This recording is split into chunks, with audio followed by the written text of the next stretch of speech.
Hello, hello. How we doing, everybody? Excuse me. Hope everyone's having excuse me. Let's mute that. Hope everyone's having a good middle of the week here. Good Tuesday. Today's Tuesday, right? Man. Oh, we got some stuff to do. But real quick, I'm gonna go grab a pair of gloves because there is some stuff in here. I haven't looked at all of it yet. I've glanced at it. But some stuff I've seen, I don't want to ruin with any like oil on my hands or anything like that. I mean, I did shower and wash my hands, stuff like that. But just in case, I'm going to grab a pair of gloves real quick. Just to be safe.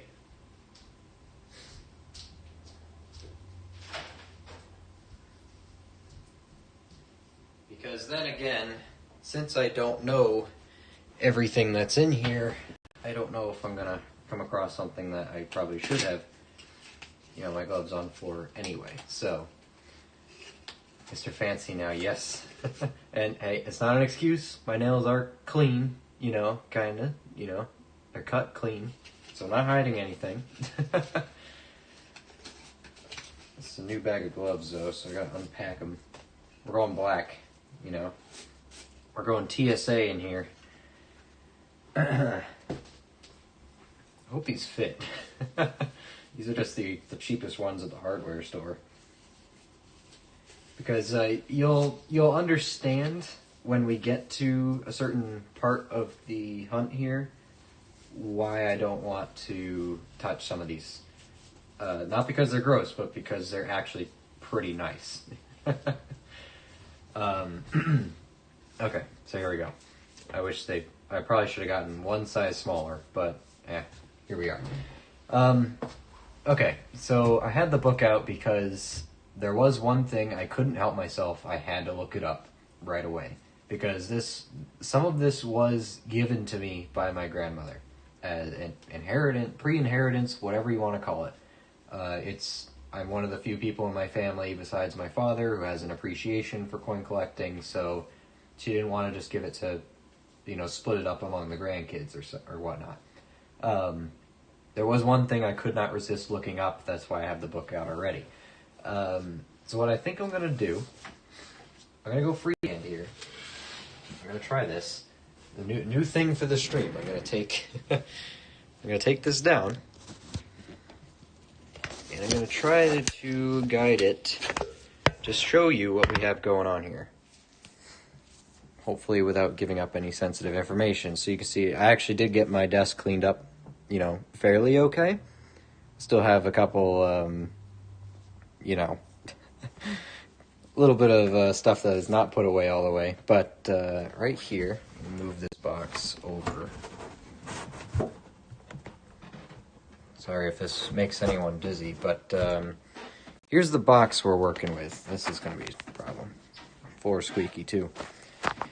This is the box we're working with, and I did do a quick I recorded an intro for YouTube because the plan is we're going to go through this box of coins, and then I'm going to recap it all on on YouTube after. So that's the plan. I'm sorry if that... Can I lock this maybe? I think the orientation just changed on the... stream, but I'm gonna hold it like this. Okay, so we have some stuff to go through. This box was given directly to me. There's stuff in here that actually was my grandmother wanted to give to me. So those are ours no matter what. This is an entire bag of wheat pennies. Of course, none of them show the way I want it to. There we go. These were from just my grandparents. I don't expect super old dates, but we're going to look through them. These are all state quarters, pretty much a whole set. From Michigan through Hawaii. I forget how she numbered the states or something. So we have a whole set of those. Not really going to open these, except maybe to check, because there's no national parks. No 2019s, no 2020s. so I'm not going to check for W quarters in there, I don't think. I think I'm just going to leave those alone. This bag is from my grandparents' change jar. She had it all kind of laid out on one of the beds up there, and I told her all the pennies look like they were shield pennies, so I said, just keep the pennies, I'll take the quarters, dimes, and nickels, that's what's in here, and we're just going to look through them, make sure she's not going to turn in any silver or anything like that, or any key dates, you know. So that's one of the first things I think we're going to look through. This bag has some stuff belongs straight to me. Actually, I think all this is. A lot of this is foreign coins, along with some other stuff that is just mine, that she gave me. So we're going to go through that bag. And finally, this big ol' metal box here, which I will have to put the camera down to take out. This is my great-grandfather's collection. This is the bread and butter of what we're going to look at today. I did open it at her house and took a peek inside, and there's some cool stuff in there. I don't think there's going to be anything like, 1800s or anything like that, but let me tell you that I saw some stuff that made me really excited. I was going to wait until Thursday to do this, I'll be honest. But then I'm sitting on my couch and I'm thinking about it, and I said, I can't wait. I gotta do it now. So we're gonna do it now. So I'm gonna set this back up in its spot. I am going to take out the big old box. There we go. I'm gonna get this out of the way, put the steak quarters away. I'm not gonna get into those today. Put this over here. Take out the lockbox. And, just as a treat, I guess I will open it and show you the top before we get in there. We'll do a teaser, right? I had to lock this so it didn't fall open on me. It's not a big secret. The code is written right on the front. But there's some cool stuff in here. So these wheat pennies are also my grandparents. She just threw them in here so that I could hold on to them. This is a coin book from 1983, the prices of collectible coins. So these prices are not any good today. What was it I was looking at? I was looking at something. I saw it and I laughed. Because the price is like $5, and I'm looking at them today. Nowadays, they're worth way more, but you got some Liberty Head silver dollars, the piece dollars, some pretty cool stuff in here, but they're saying like $10 for extra fine in 1983. I just thought it was a cool book. I'm going to hold on to it, so that's what they're saying the silver is worth in these pretty much, but this is pretty neat. How much for a Morgan dollar? Hold on. Is there a table of contents? Dollar, not $1 gold. Am I blind? Hold on. My brain isn't working.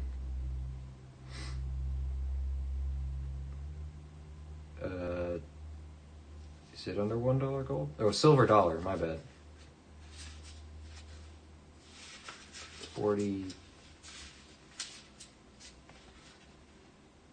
Kennedy $50. Liberty Drape Bus, Seated Liberty, trade dollar, piece dollar. That goes to gold coins. Am I missing something? Am I stupid and I'm looking in the wrong spot for Morgan dollars? I might be stupid. Someone tell me if I'm stupid. But they have like $2 and $3 coins. $4 piece, a Stella. That's pretty neat. Half Eagles. It's like everything in this book I want, but... Alright, tell me if I'm stupid and I don't know where to look for a Morgan dollar, but it's a cool little book, 1983, 69 cents by the Dell Purse Book. If you want to see the... there we go.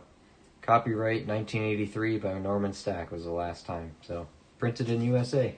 Just thought this was a cool little piece. Some of these are commemorative rounds. I gotta be careful. I don't want to actually go into this. So, let me take some of this stuff off the top because a lot of this was just, we had the space for it. So I got, oh wait, hold on. 1 second. In the interest of private information, where is it? Hold on. Yeah. Oops, give me 1 second here. Lock it, is that? Nope, that doesn't do it. Okay, hold on. Let me move this. Because I just saw they had my, like, personal information for family members in here. Let me move that. I'm not going to look at it. I'm just moving it. Because that's cool. I didn't look at that yet. Okay, back up here. So you might start seeing why I was getting excited about this box. Specifically down here. And you know what? I'll just give you the teaser, right? This is what I saw. Look how nice that looks. And the other side, it's a 58.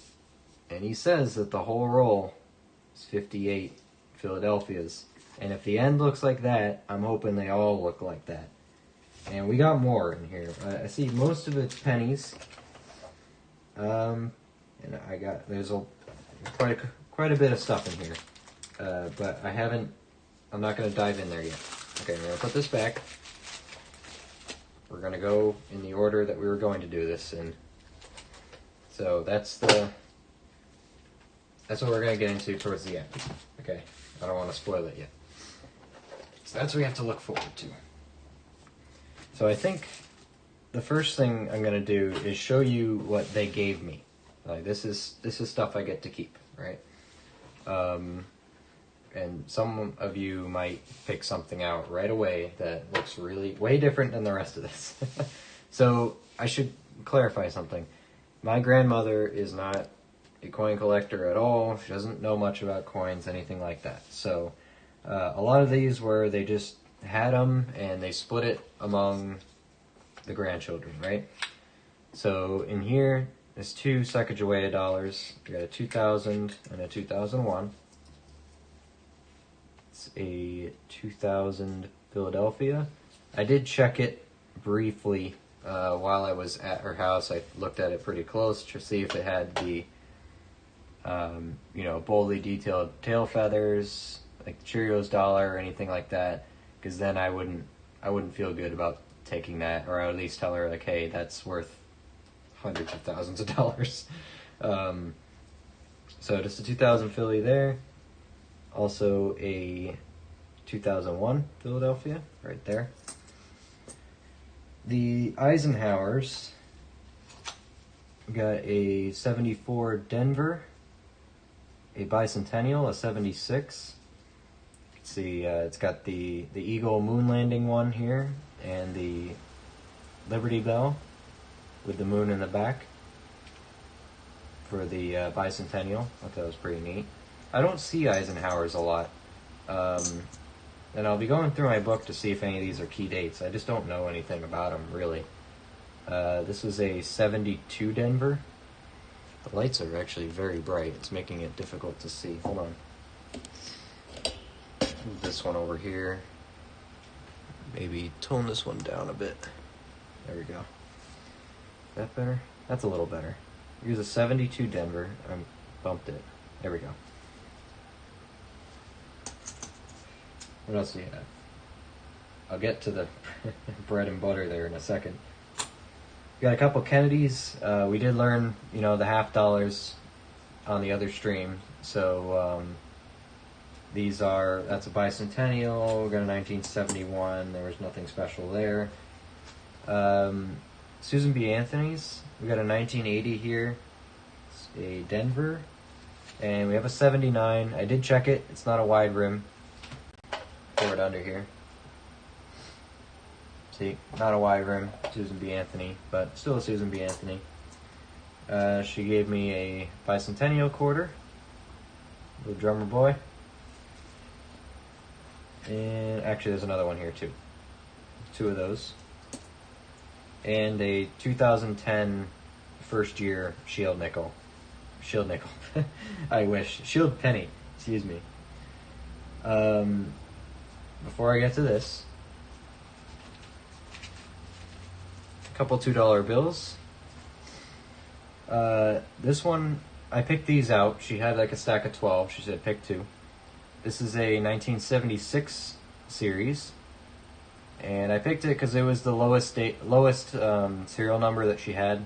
This is a 2.4 million, so not crazy at all, but the 76 is what does it for me. And then I picked a really nice one. Like these are real good, you know. They kept in good shape.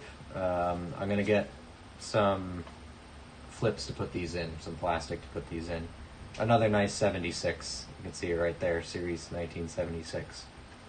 So she had a lot of them, surprisingly. So she said, do you want, take your pick of them. So I told her, by the way, these are 1976s. You know, definitely hold on to these. She let me take these too. Now on to Ike. This one, my grandmother said, this one looked different, so I put it in your box because I figured you might know something about it. And most of you could probably tell what the difference is right there, which one is the oddball. Star note? No, none of them are star notes. Just $2 bills. Still cool though. Some Ikes are 40%. Mm-hmm. So this one, at first, I just thought it was silver, right?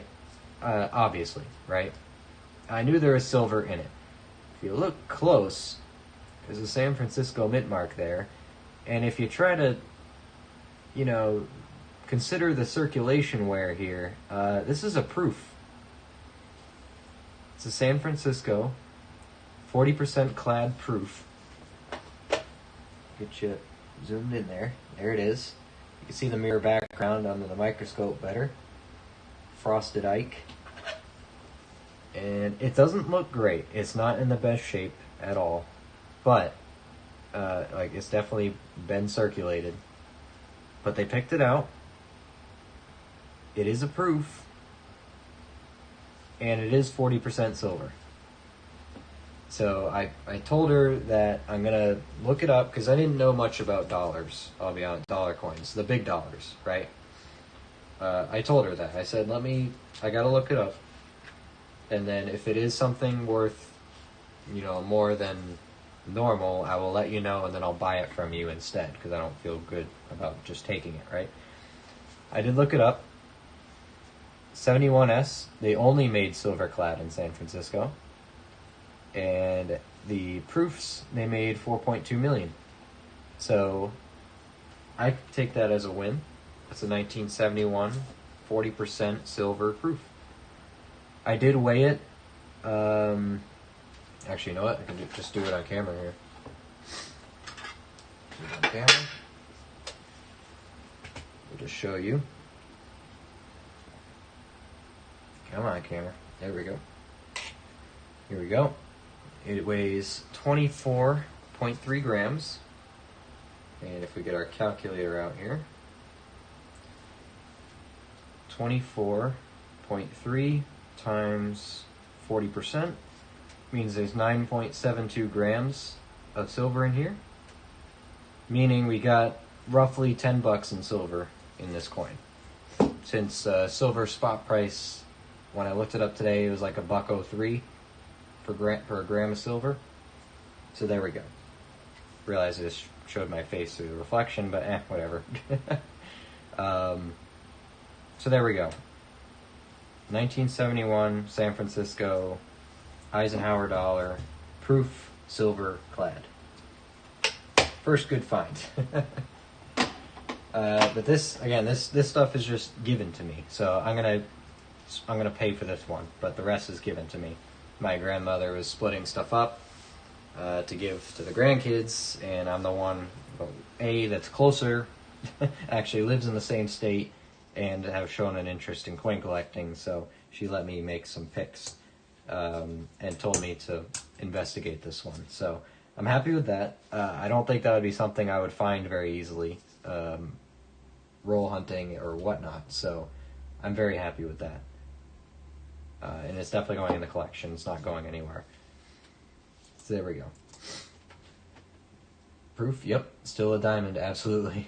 Don't have any silver ikes. I have 4 regular. Yeah, I don't. Honestly, I didn't. I think I only had 1 or 2 ikes in my safe before this. Now I got 3 more plus a silver one. 1007 melt value. Thank you. Coinflation app made it easy for my number. Man, yeah, I still gotta get that. You guys keep reminding me, and I ignore it because I'm stupid. But there we go. Okay, so that was the first box. I'm gonna put them all back here because I gotta make the video after, right?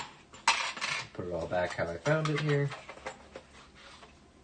I mean, it's not like I'm going in the video and pretending I didn't open any of this. I made it very clear in the intro to my video that I am doing it on stream. So I'm just going to go back and do a recap after. So there we go. Box number 1 is done.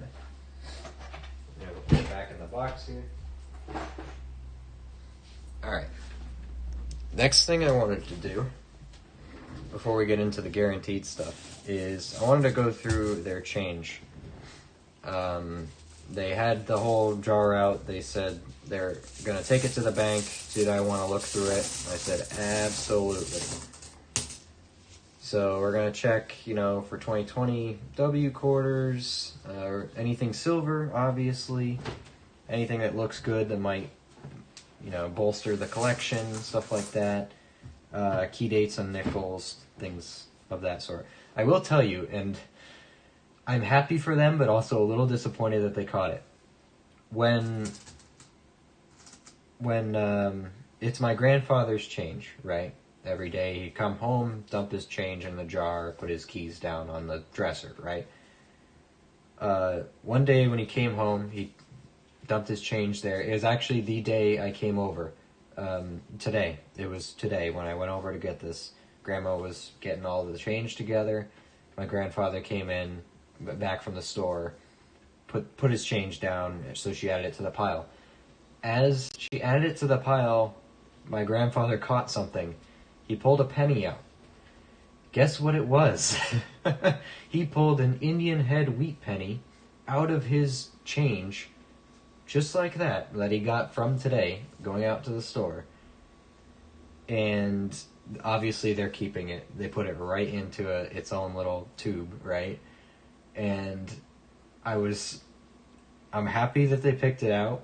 I'm a little disappointed I didn't get to pick it out. But, hey, it's theirs, it's only fair, right? It's only fair. It was a 1902. I did look it up. Oh, can you put the microscope? Oh, I'll do this. There we go. I was a little disappointed that we don't get to see it here, but it was a 1902 Indian head penny, and it was beautiful. I tell you, actually beautiful. The only wear was on the 0 of 1902. The rest of it, perfect. I did get to play with it and look at it really close. I took photos too, so I'm gonna have photos up probably in the video. I do have pictures of it. It's amazing. So I'm happy for them. A little disappointed we didn't get to do it, but happy for them. It's just absolutely wild. 210 stacks. Good evening. How are you? Oh, we're gonna have fun today. So I think I'm just gonna kind of grab and pull aside, check dates as we go, and see if anything's interesting, because there's potentially some older quarters in here. 2020s, we're going to check for W's, and any harder to find coins. Mash Billings, Rockefeller. I think I have seen this once or twice, but let me bring this down here, by the way. We'll get a little closer. I don't run into this one a lot. Marsh Billings, Rockefeller. That's a park, national park, isn't it? Oh, in Vermont, yep. You know what, might set that aside. So, We're going to look for silver. Maybe there's a proof or two sitting out in here. Arches. Look for the W's. Look for the 2024 nickels. And then any older nickels, obviously. Yeah, I got a Denver mint mark here. That's a 64. Checking those out. Doesn't look like there's any doubling going on, so we're just going to toss it away.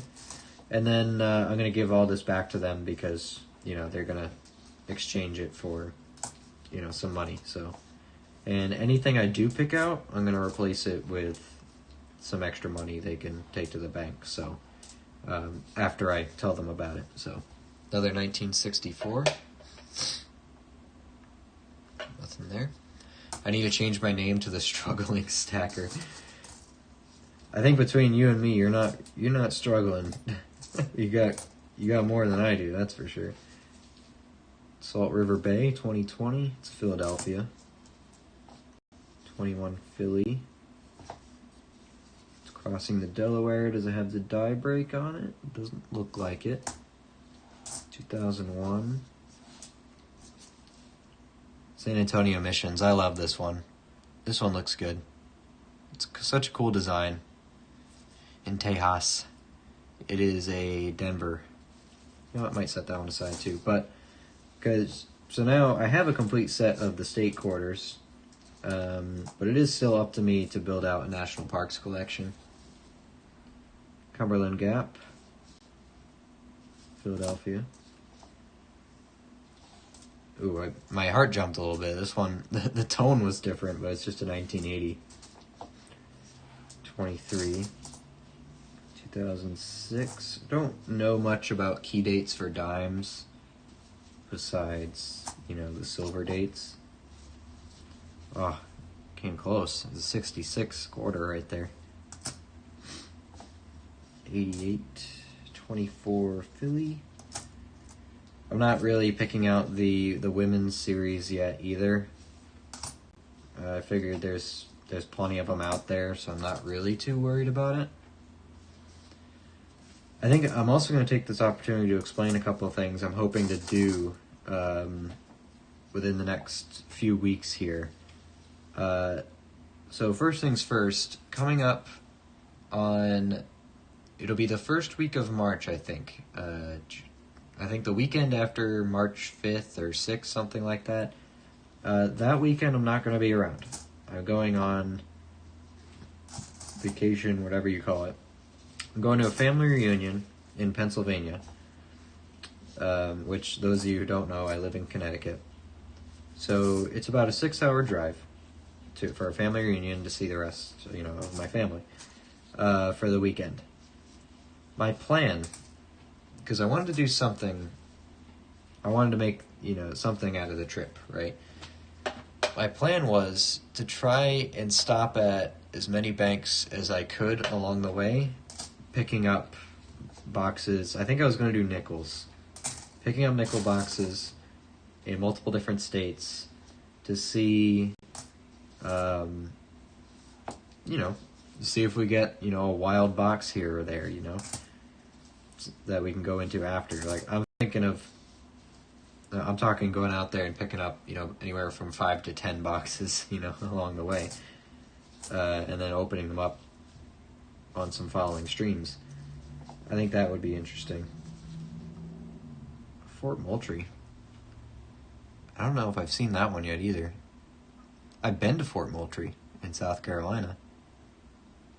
But, haven't seen the park for it. That was new to me. The other thing to consider here is that this is a change jar of the last year, so there likely isn't going to be any 2024s in here. But, hey, you never know. Mount Hood, Indiana. I, too, need to research what year is the national parks we're in, looking into getting those. Yeah, it's a lot of the newer ones, so... Well, I shouldn't say that. It was just right after the states were done. What they finished in like 2010 or something like that. 2009 might have been the break year. That's a 73. 87. Something like that. So, but yeah, that's my plan for the weekends that we're not going to be streaming or anything. I'm going to try to make the most out of that trip. And at that trip, there's multiple flea markets that we go to, as well as there's coin shops around where we meet. So I'm going to be hopefully picking some stuff up. I'm going to try to make some smart decisions on some stuff to buy. This one's got a pinhole in it. Someone made a pendant or something out of this. Is that 84? I said 34 for a minute, but that's not right. 84, there you go. My grandmother also had two very nice Mercury dimes there that I got to look at. It was a 44 and a 45, and they were beautiful. Like, fantastic design, detail left on them still.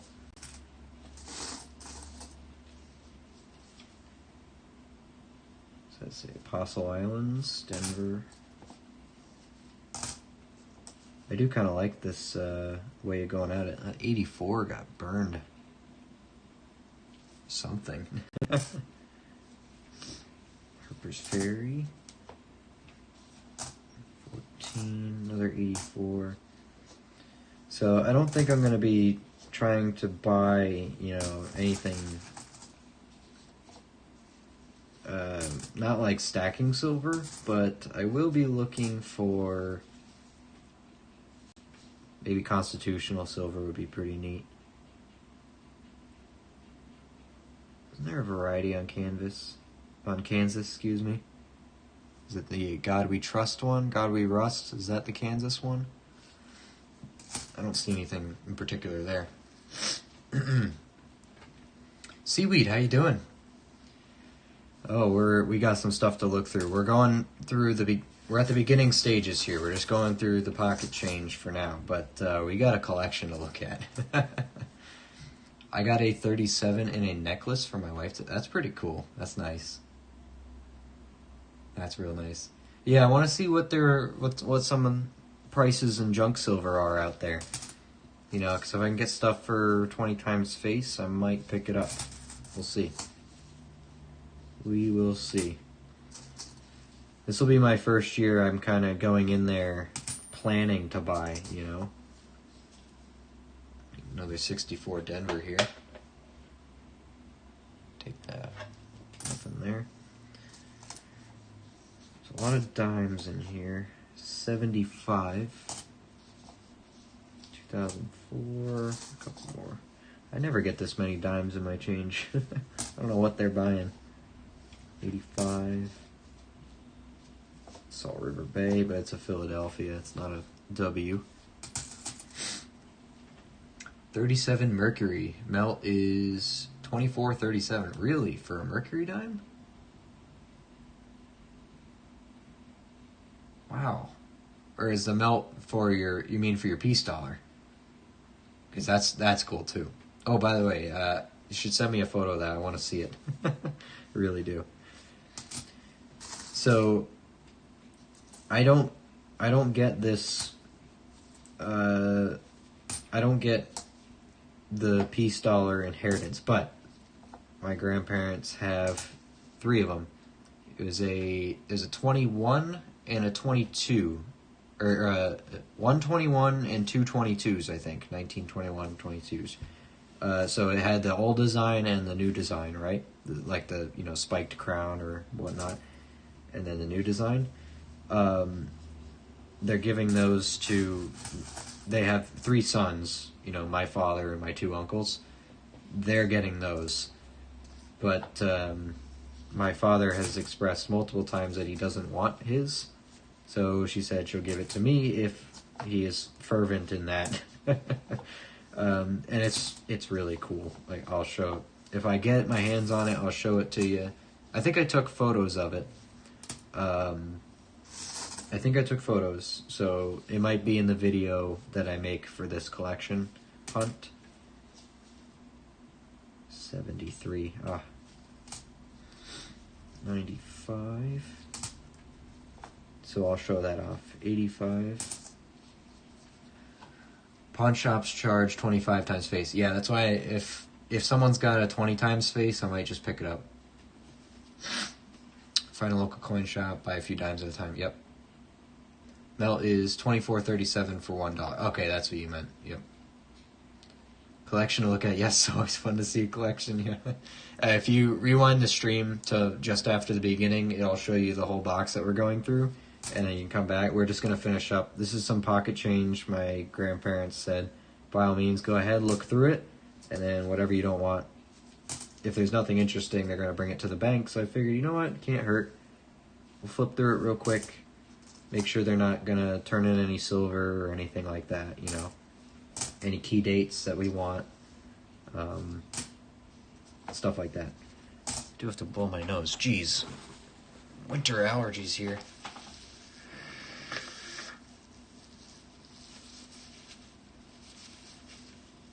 Just sitting here and slowly dripping. That's what everyone came to the stream to listen to, right? So you mean $24.37 for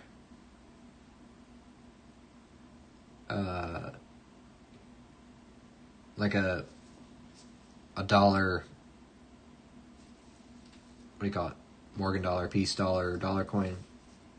That size of silver.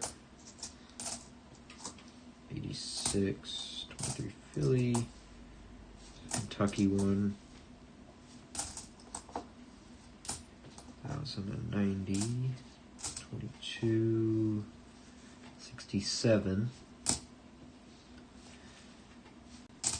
Even though I checked the date and know it's not silver, I still check the edge just to be safe. Got another 64 Denver here. If it's not obvious though, I'm going to toss it away. 22 Philly. Alright, we're almost done with our pile here. Then we'll go on to the collection part.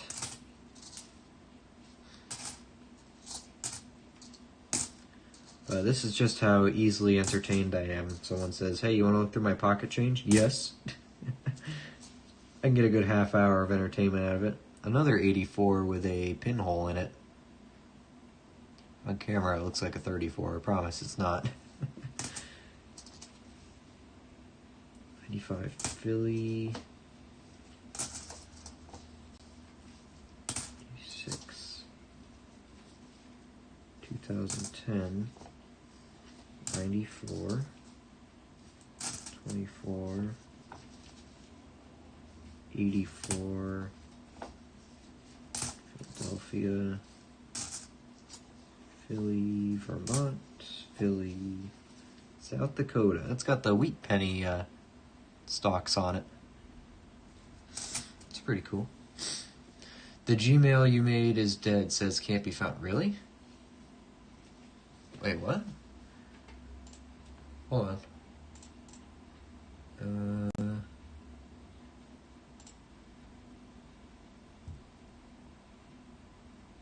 That's weird. It's working for me. Hold on. Hold up. Just a second. Let's see if I can click on the link. Oh. It says it's dead? Really? Can't be found?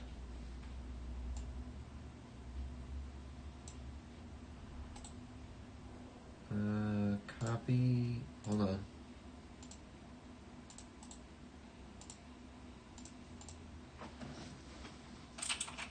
Send myself a test message here. It seemed to work for me.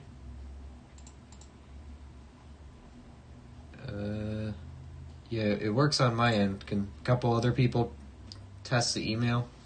Send me whatever. Morgan dollar has more silver now. Okay, yep. Hey Maple, how you doing? Hope you're doing good. Oh boy, we got a coin collection to look through.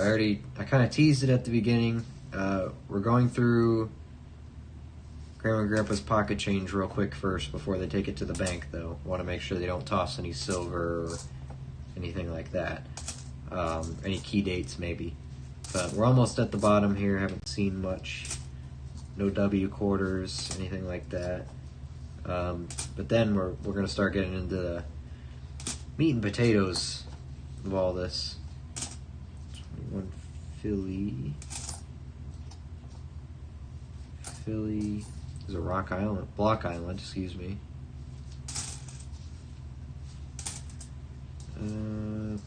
Philadelphia, Indiana.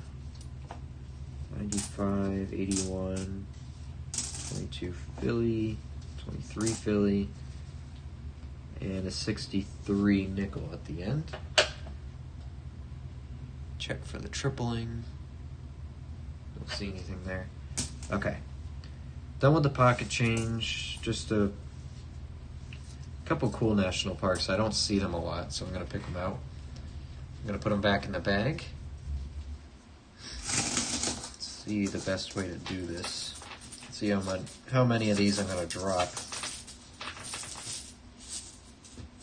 Dropped a dime already.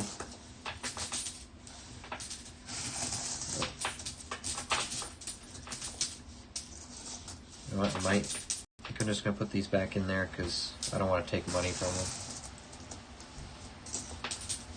Let them. I'll find it when we do our quarter hunts, so. Put all these back.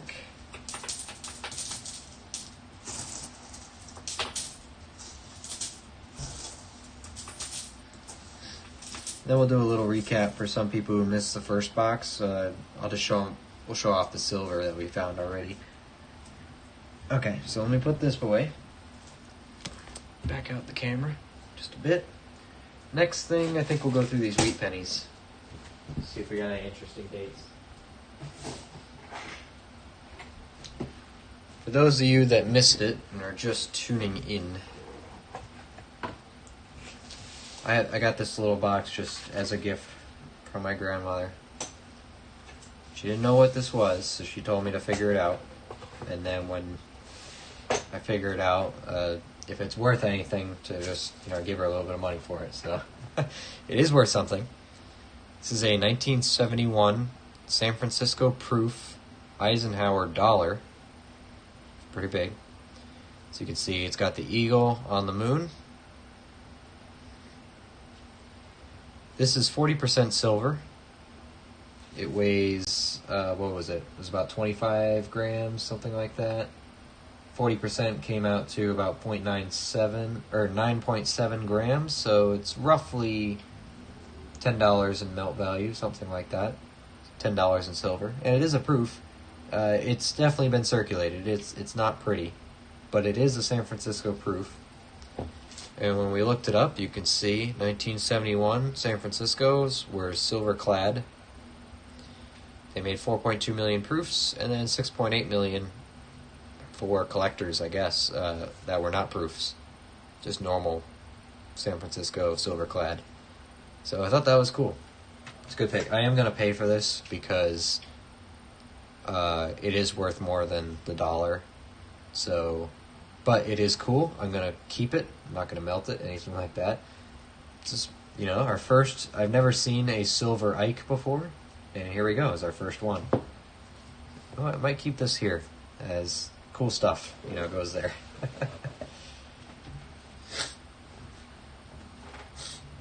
$1 being 4 quarters, 10 times 2. Okay, so for every dollar of face value, you mean the melt is, I got you. The melt value is $24. Okay. That's interesting. $1, no matter which way you mix it, is 0.77 troy ounces. Huh. Cool. All right. So that's the rule. I got it. So every dollar in face value, I need to pay under $24. Yep. Okay. So let's check these wheat pennies.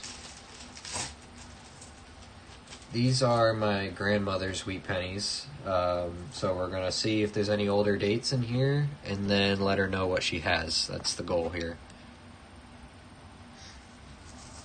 So I think we'll do this, set them over here, and we'll start looking at some dates.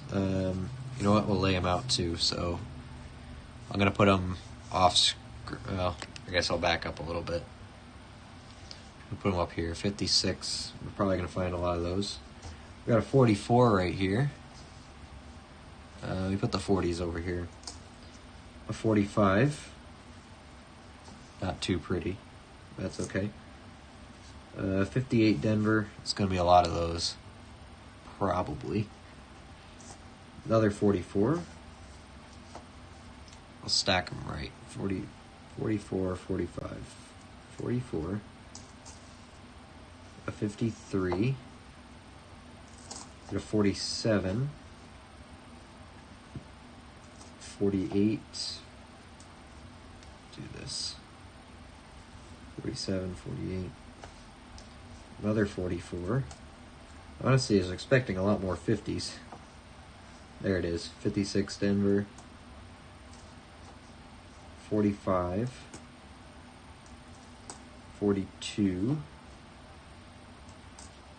Don't see any steals in here, so there's not going to be a 43. 57. 56.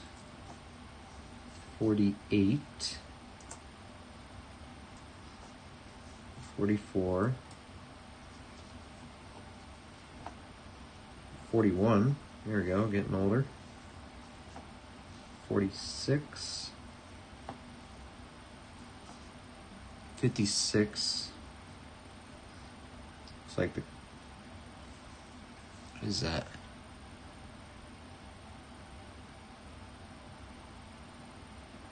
It's like it got partially plated or something. That's odd. If you look at it under the scope, that... Or it's like it got... I don't know, because these are supposed to be, you know, pure copper. It's not supposed to be another layer under there, so... On camera. Partially plated, I guess? It is an odd one. 41. 45. 41. This one's got some luster on it. 42.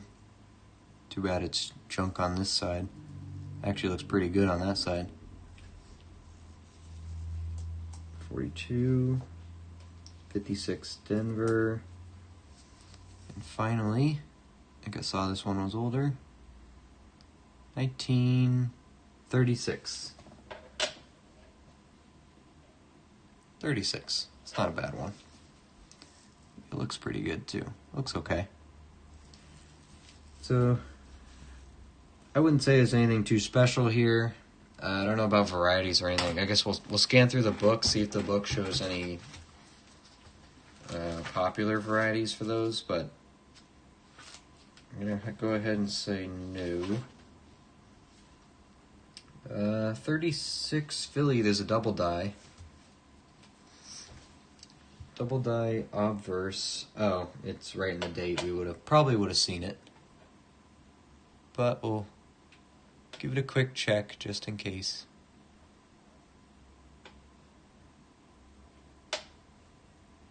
Alright, no double die there. Just to show you what I'm talking about, it puts it right there. 36 double die obverse. You can see it's punched twice on the date. So nothing on 36, 41, nothing there. There's no 43s here, no steel. 1944 Denver has a variety. I think we got all Phillies. Yep, all Phillies. There's a D over S. 46 has an S over D. We didn't have any S's. It's up to 54, and then 55s. We didn't find any of those. That one I do know to check. 53, 56, 57, 58. 56 Denver has a variety. D above shadow D. I think I have seen this one before. Denver, oops.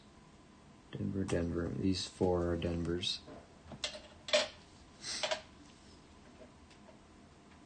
There's like a discrepancy on the mint mark of these. That looks like something. Maybe. Let me check it at the end. Let's check the other ones first. Nothing that one. Looks nice, but nothing there. So the 56 Denvers, these three are good. Let me take a closer look at that other one.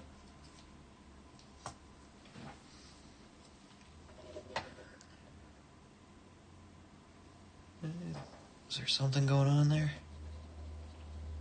Let's see.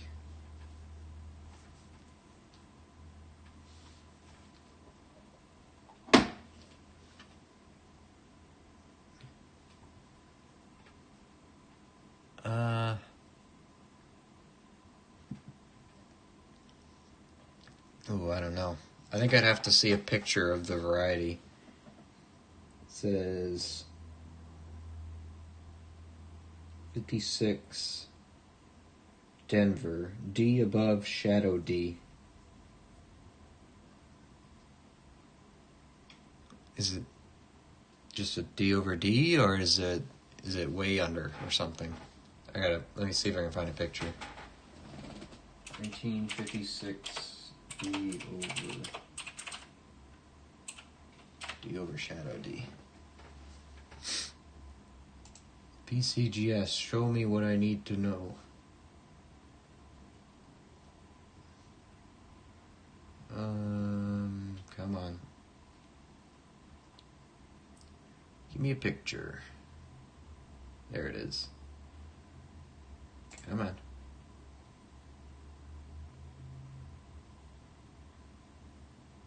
I'm seeing it. PCGS does not load. What an awful site. There it is. Okay.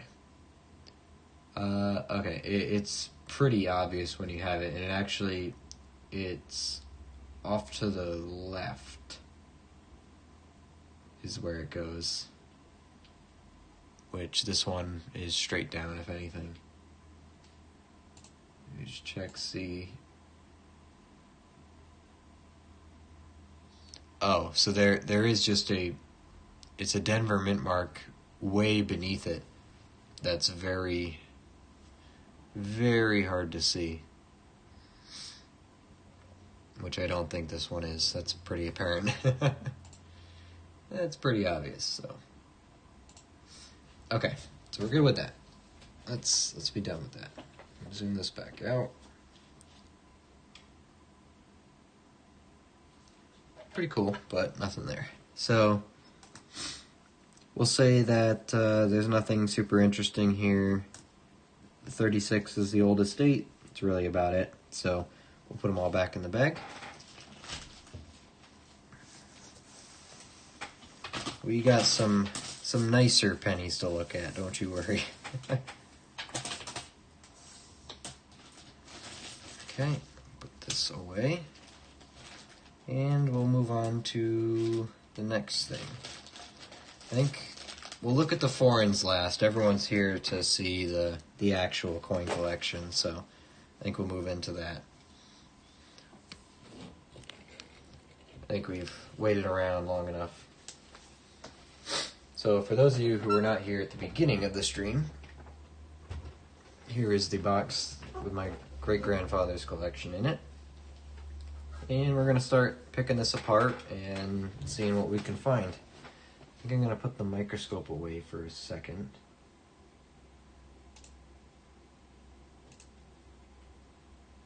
And there we go.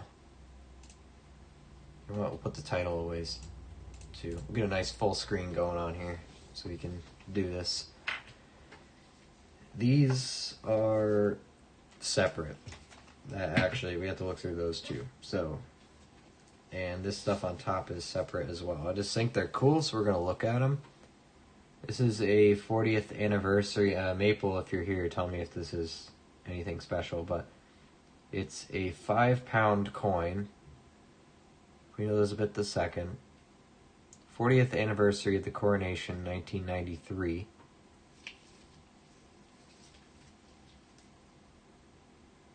Faith and truth I will bear unto you, 53 to 93. I know it's a commemorative coin. I don't know what it's made out of. I don't know if it is made out of anything special. It looks just like cupro nickel. Has a young head design in the middle. And it's pretty neat. Wonder if this... Ooh, that does slide off. There we go. Now we can see it better. There.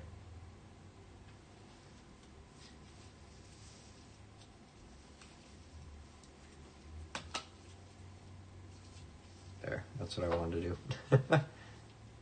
That's a bit better. I mean, it's a good looking coin. 5-pound piece. I don't know if this is a common coin at all, like meant for circulation even. But I don't know. It's pretty cool. Comes in a nice little what do you call it? Plastic container here, so I think in there it will stay for now. Until we can get Maple back here to tell us some more about it. We got another 5-pound coin from the Royal Mint. Ooh, it looks good too. What is that? It's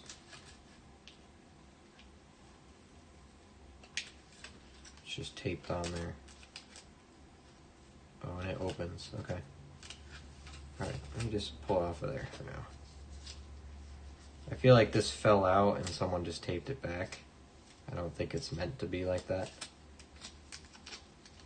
I don't know if this is silver. It's got a good sheen to it, or it's plated. Elizabeth II. It's a 5-pound piece, just like the other one.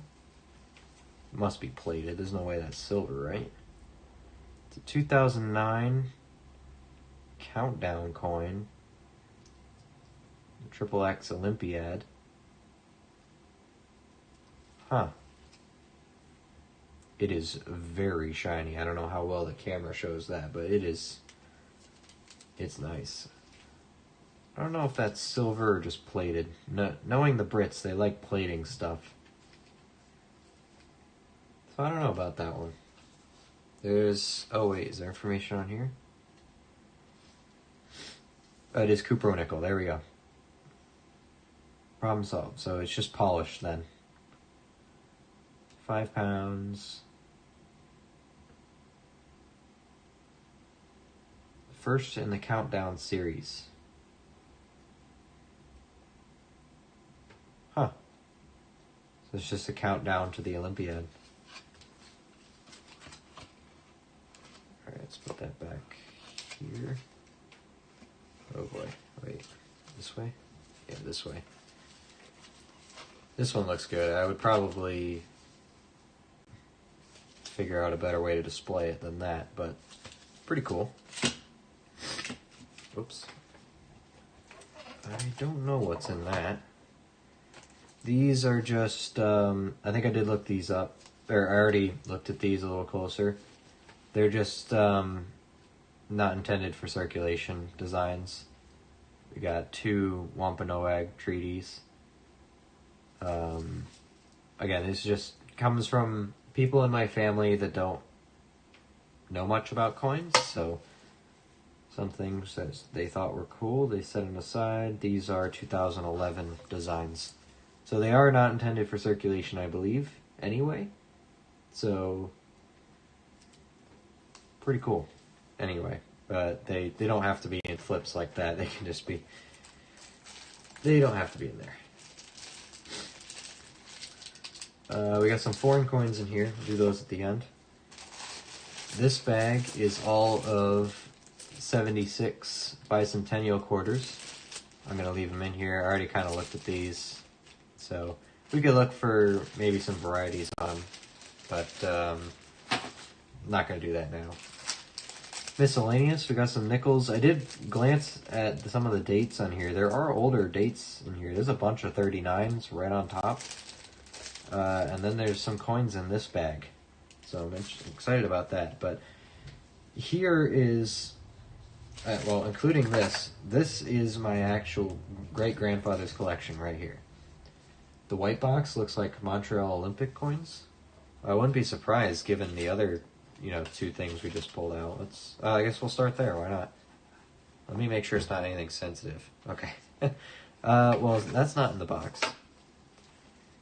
We got some pennies, and some are in flips. Let's see. 1972 DBL, assuming maybe it meant double die. 1972, 73 uncirculated. These are definitely circulated though.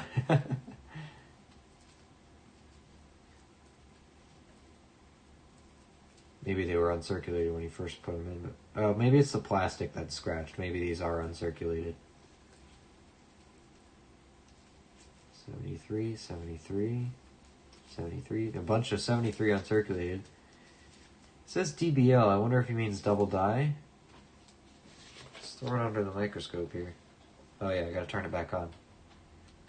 Let me just put on the microscope though. There we go.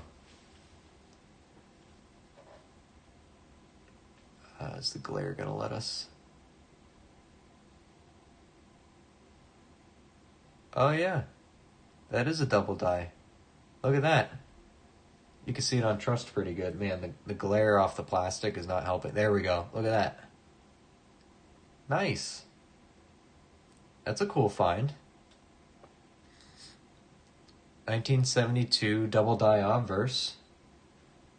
Can we see it on the date? I think you can. You definitely can. The glare. I'm trying to find spots where the glare isn't on it, because it is in the plastic. It's not super obvious on the date, but it is obvious up here on trust. Or do I need to put pressure on this to show it? Come on. Come on. There you go. You can see it most of there. That's cool. That's a pretty solid double die too. Nice. So that can stay in the flip. 1972. So it's supposed to say DDO, but maybe they called it different stuff back then. I don't know. DBO, sure. That's neat. I think I did glance at this one. Actually, I wonder if it's on the other side too. It's not going to make it easy with the plastic. Yeah, it's not. It looks good though. It's a good specimen for it. That is why on our penny hunting streams we check the 72 under the microscope. See, I'm not crazy. They exist. See if I can leave this there. Kind of can right there. We'll leave that there. And then I guess he had a normal 72 to put next to it. It's in good shape. It's in good shape. Whatever he puts in here, I'm not going to take these out of the flips. If he put them in, then I'm going to leave them in. So that's cool. Just a bunch of 1973 uncirculateds. And a 1972 looks to be in good shape. These were also in there, though. 60s, 61s, 60. Bet you these are all like large dates or something. Because I do know that he separated 60 large date and small dates in here. There's a lot of pennies in here that I don't know what they are. So I haven't pulled any of these out except for one of these rolls that I showed you at the beginning. Oh, excuse me. What I might do is, let's go through this bag real quick. Let's do that first. Let's do one section at a time, because if I start jumping around, we're gonna go crazy with this thing. Let's be a little methodical here, just a little bit. As much as I do want to just dive right into the bottom of that box, then you know, we gotta go careful. We gotta go slow here. Take our time. We don't want to miss anything. RLC, how you doing? If that's a DDO1 and you're talking good money, I'd send to get it graded. Nice find. Hey, it wasn't my find. You can thank great grandpa for that. If it's a good one, then I might get it graded in his honor. I'm not gonna sell him at all. But yeah, you're right. Oh wait, yeah, you're very right. 1972 double die obverse, 750. Other slightly doubled varieties worth far less. Yeah, so it depends what kind it is. If it's the violent one or a more subtle one, but you're right. You're absolutely right. So that's cool. Might have some money there. Let's. I gotta take these gloves off for now. They're driving me crazy. I'll wait until we get to the good coins where I'm gonna need them. Probably should have done that from the start. But we're gonna look at these 60s and 61s. Maybe see if we can pick out some small date 60s. That'd be pretty good. We have a drink here. Man, my sinuses are clogging up for some reason. So there we go. That's definitely the find so far. The find. All right, let's keep going here. What we're looking at now, we're looking at 1960 small date, large dates. There's some small dates over large date varieties. D over D, 60 Denver, large date, small date. I don't know why he has 61s in here. I don't see anything special for those. I mean, I'll check, make sure see if they're not like proof quality, but there's also a 63 in here. That looks pretty nice. But whatever he has in this bag, I'm not going to take it out. I'm not going to just throw stuff away. I'm going to hold on to it here. I'm going to put it back how I found it. It's not my place to do that, really. It's a 64. I'm going to put these under the microscopes too, see if I'm not missing anything.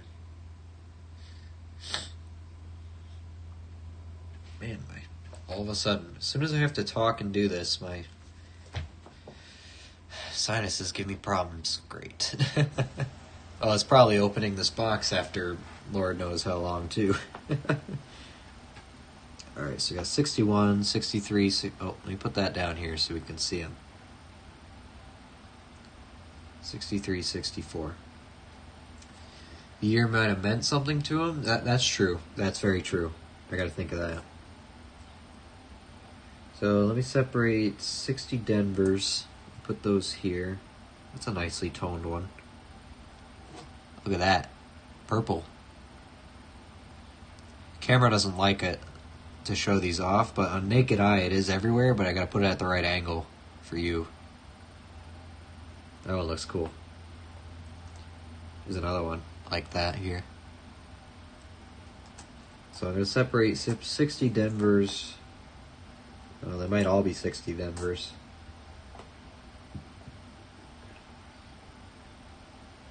That one's very worn down. 60 Denver, though. Weird wear. Alright, let me mute for a second. I gotta blow my nose again.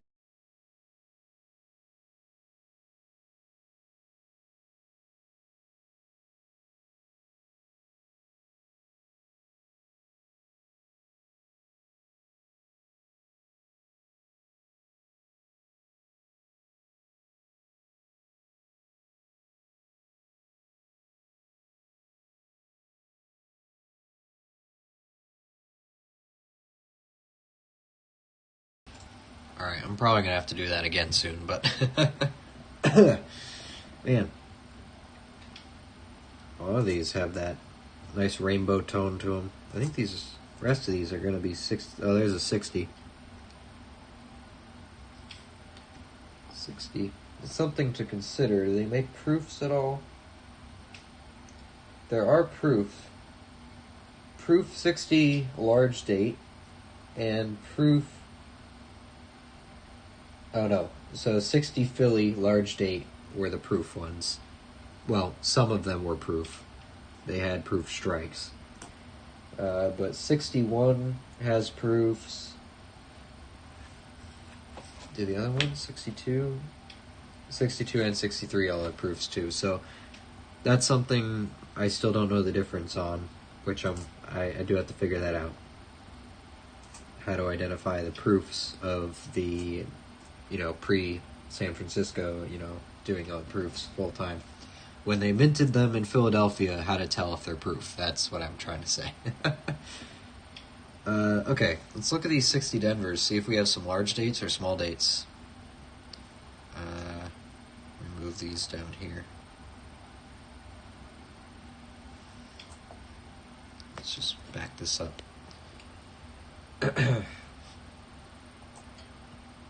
These here, let's see. So we're looking at 60 small date, large date, which is a thing for Denver's too. Yeah. So the main difference is where this 9 sits in relation to the 1. If the 9 sits below the top line of the 1, it's a small date. Also, the tail of the 6 is a lot shorter. The O is smaller, but that's harder to tell. So we're going to be looking at the 9 in relation to the 1, and then double checking the 6 to verify. Yeah. This is what I'm talking about with the difference between circulation strike and proof strike. This, to me, is very hard to tell. So we'll do our best. We'll see if we have one. But there's no telltale sign on how to do it. TPS, how you doing? Good evening indeed.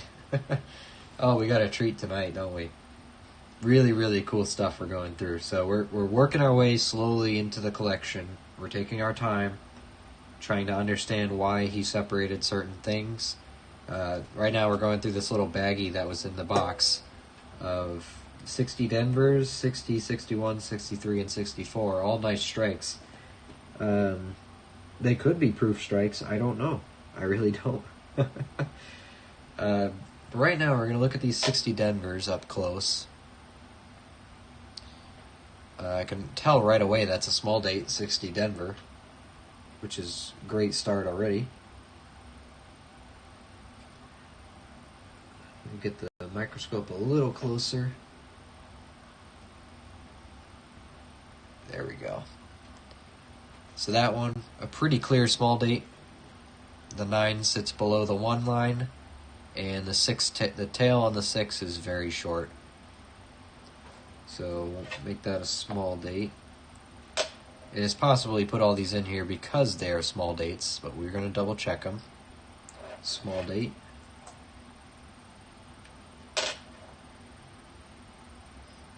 Small date. It's nice to go through this box and see him collecting stuff that we are looking for in our hunts. Just further reinforces my, or I guess gives me an excuse that, okay, I am doing the right thing. I am looking for the right stuff, because my great-grandfather was a pretty smart guy, and that's not just normal bragging or anything. Like, he was a smart guy. He worked as an engineer. Oh, this is a large date. He's an engineer for Pratt & Whitney here in Connecticut. They made engines for all sorts of things, from stuff that went to the moon to stuff that went in our fighter planes and whatnot.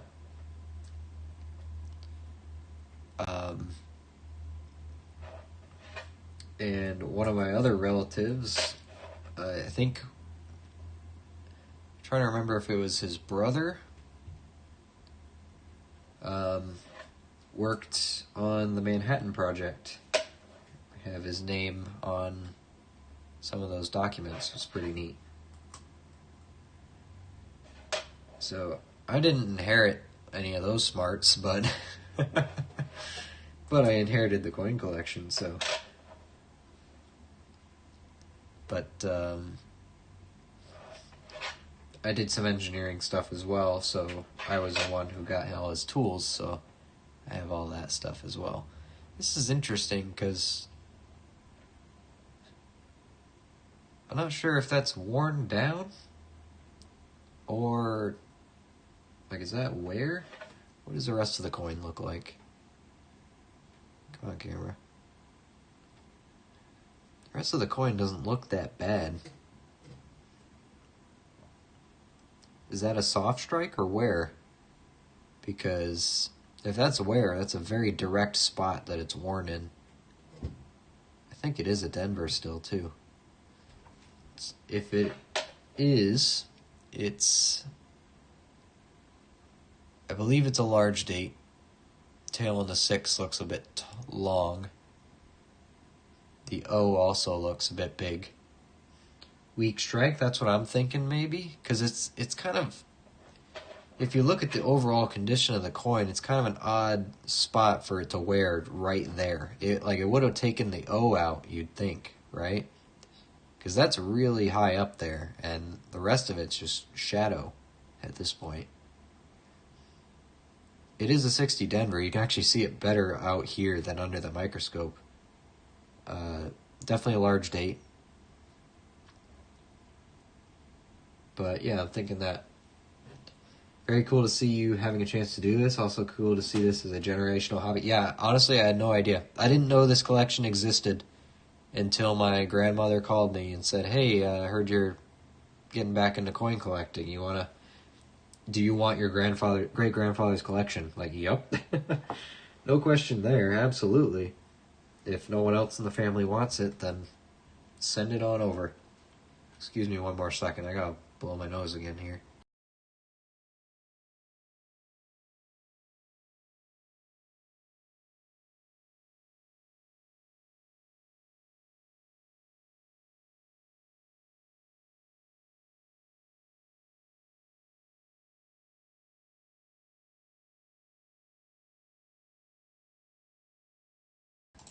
All right.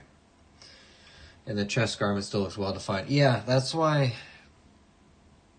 I might be leaning more towards a weak strike, which would be cool.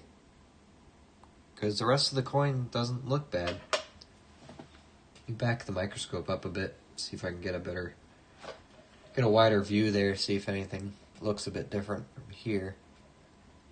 Because that's a nice, sharp, well-defined line still on the bust, you know? And the 6 looks like, it looks like the top of the number, the whole strike is on there, it looks like. It's not kind of flat where it's worn. Like the 1 looks like it's flat, but the 6 looks curved over. Like the whole number's in there, it's just low, you know? I don't know if that makes sense what I'm getting at, but some of you might understand what I'm talking about. But it looks like the whole 6 was punched on there, but it's just weak. I don't know. But it's cool. So, that being said, that's a large date. So this whole bag was mostly 60 Denver small dates. I'm wondering if this baggie was the makings of another 60 small date roll, because I did look in here. There are rolls of 60 small date and large date. I think both. I'm wondering if this was like a dump bag before he put it into this collection or something. These coins, I still have to figure out exactly how to identify Philadelphia proof strikes for this age, because this 63 looks promising. But then again, it could just be nice. I don't know. So that's a weak part for me, is identifying Philadelphia proof strikes in this era of coin. So So that was a cool bag. I'm going to put it back in here. Keep everything how it was, and then we'll come back when we know more about those nicer coins there. Alright. So there we go. We went through that. Actually, that was all in this little white box that we did. So that was all in the white box. Let's back this out. So in the white box, we had all of these flips of just 72, 73 uncirculateds. That's all that's in here. Not to mention the 72 double die, which is potentially worth a lot of money, a couple $100, or thousands even, if it's variety 1. I have to do more research on that, but not that I would sell it anyway. You know, even though the collection belongs to me now, it's not really mine to sell, let's be honest. It's mine to keep and, you know, keep a collection. Plus, it'd be really cool to have the good variety, right? To hold on to it. Okay. Let's put that box away here. He also had this bag of foreigns. This is what he collected, so these are going to be older too. Should we look at those now? Let me get into the pennies that everyone wants to see first. Let's do that. Let's bring the box back out. There we go. Let me put the microscope away. Let's pick something else out of here to start digging through. I heard the U.S. Treasury was ordered to stop minting new pennies. Politics aside, what are your thoughts on this for collectors?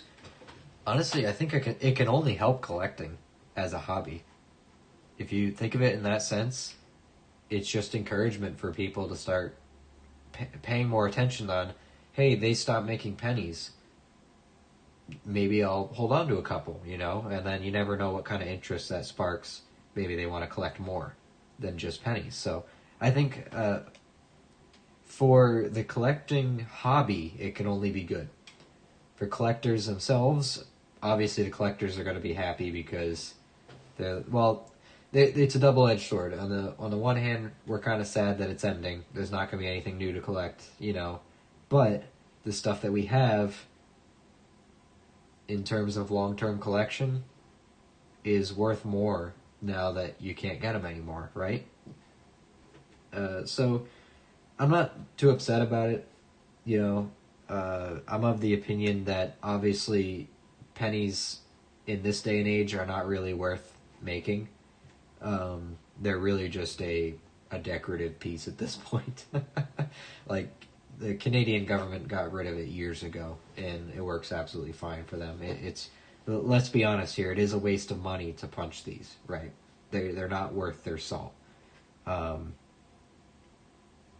I know all the copper hoarders are going to be happy, so I'm not too upset about it. I'm really not. I think it'll only attract more interest to the hobby as well, so I think it can only be a good thing. Alright, let's see what we got here. Because we got... it appears he was a penny collector, first and foremost. But I got a bag of nickels here. And there's some interesting stuff in this. I'm not showing it because I can see through the side. There's some cooler things in there, I think. Let's take a look at this one. Because these look like half rolls. I'm thinking we got more 60 small dates, 60 large date maybe, in this one. Thanks for sharing your thoughts, yeah. It's just my 2 cents, you know, and everyone's going to have a different opinion, but, ooh, we got Canadians. Ooh, okay. Well, assuming that's labeled correctly, that says Canadian Miscellaneous and 60 Denver small date. So I'm wondering if they're mixed together. This says 60 small date. This is unlabeled. Let's open this one.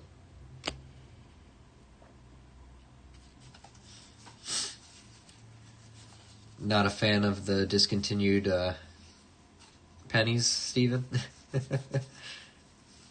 Oh, I like to be precise, yeah. Down to the thousandth decimal place, you know? I don't want to rip this. I mean, it's not labeled, so I guess it would be fine, but these were actually packed in here pretty good. I like these old wrappings. Yeah, 2 cents. Yeah, I know. That was intentional, by the way. I was wondering if anyone would catch it. I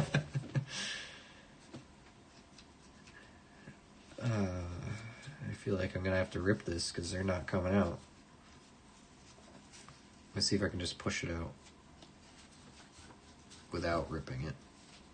Oh, I can. Okay. Maybe. It's the hardest thing about hand-wrapped stuff. Getting it out without ruining the wrapping. Oh, I already ripped it. Dang it. Man. Okay, they're coming out. Ooh, they're wheat pennies. They all steel? Oh my gosh. I think those are all steel wheat pennies. No way. I was not expecting that. Okay. Wow. Yeah. 1943. These are all steel cents. You know, I haven't had one of these in my hands for probably 10 years, and now I have a whole dump of them. Oh, these are cool. Okay.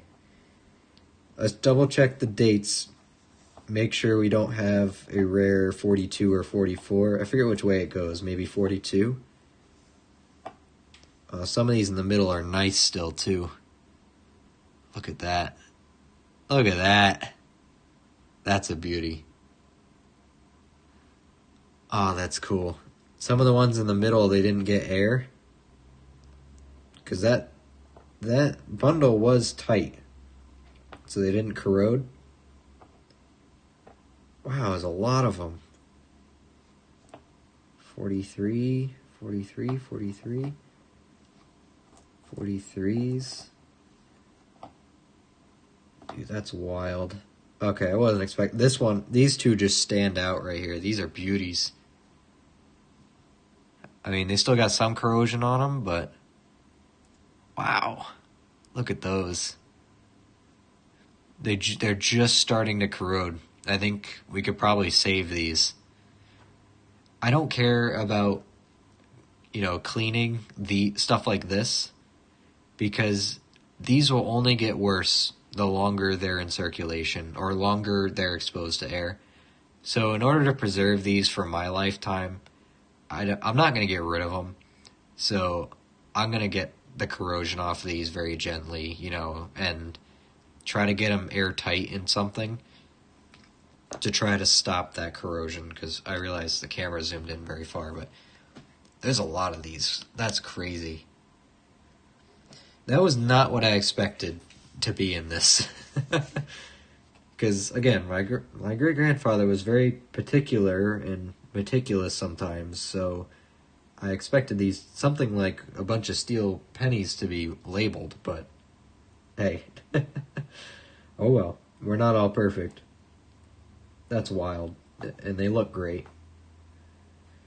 The corrosion's unfortunate, but it's what you get with steel, and this is probably about what it would look like if I found one in one of our penny boxes, sadly. But the fact that there's nice specimens like this one in here makes me very happy.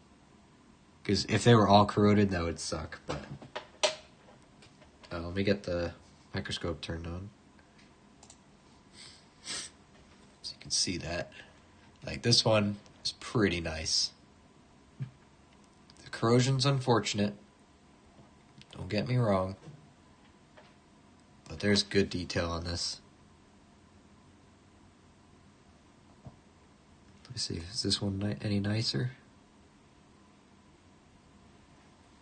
think this one, the back is nicer. Yeah, look at that.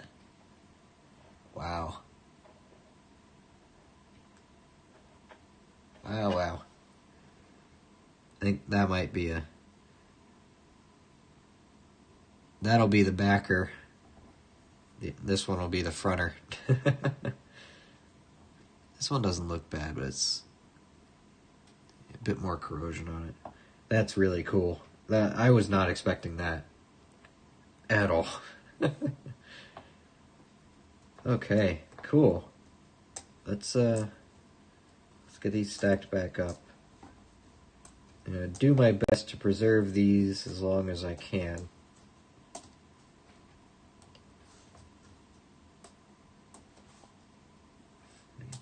And I think I'll keep these nicer ones out so I can take care of them a bit better.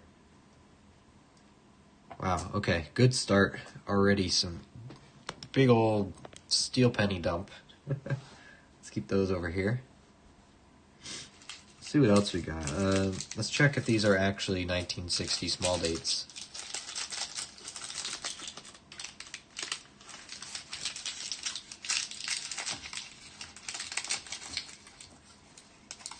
Not that I don't believe him, but never hurts to check, right? Oh, we got some good toning on there. Rainbow toning. You know what's interesting is I bet, none of these were toned like this when he put them away. They just started toning in the box after all this time. I mean, they still look good. Like some of these have not had the chance to corrode. If these are all 60s, I'm going to believe that they're all small dates. I'll just believe them. 60 Denver. Oh, there's a 61 Denver in here. Still looks great. So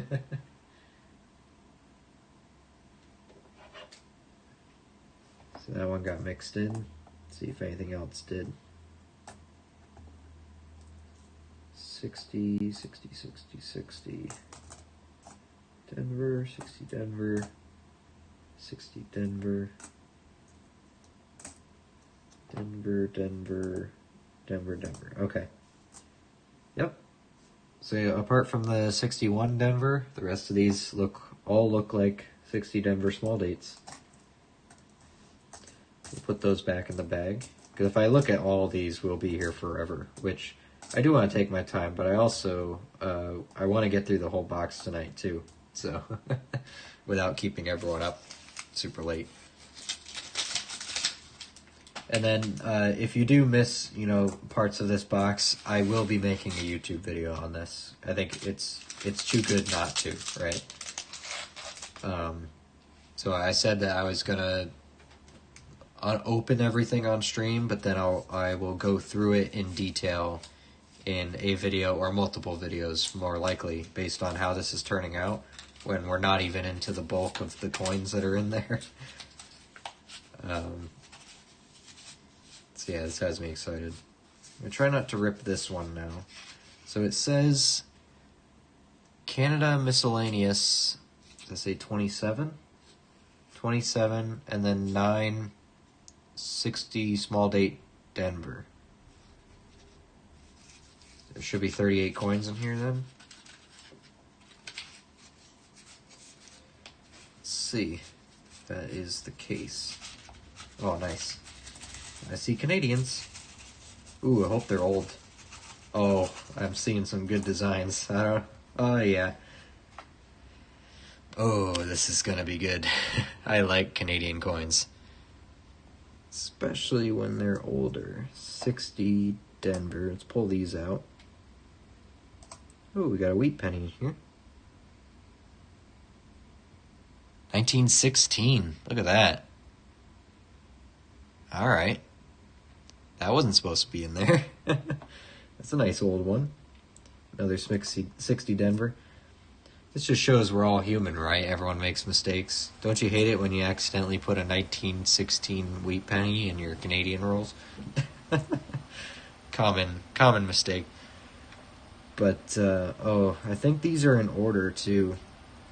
let me do this. No, they're not. They're just... Okay.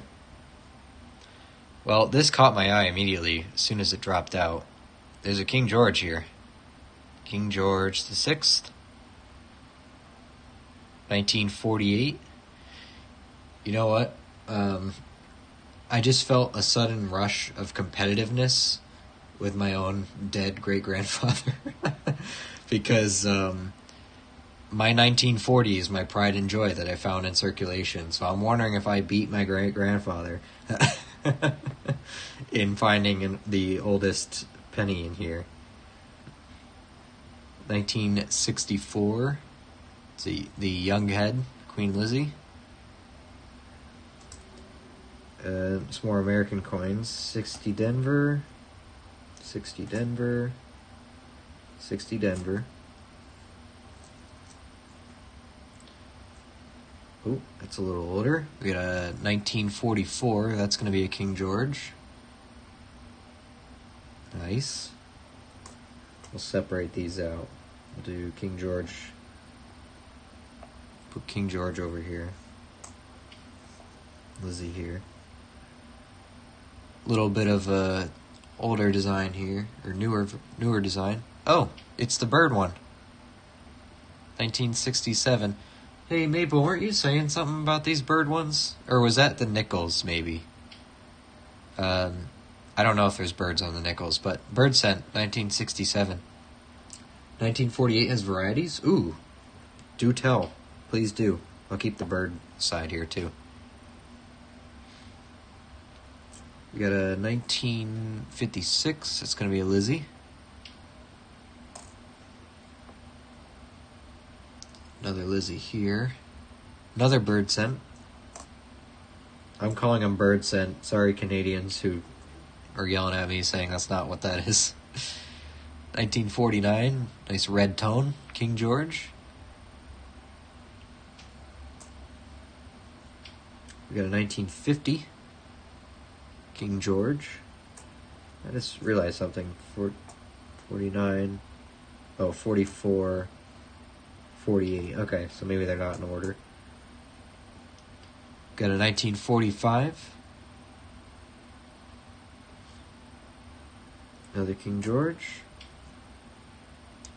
Another bird cent. It's a goal. My bad. Another goal. 67.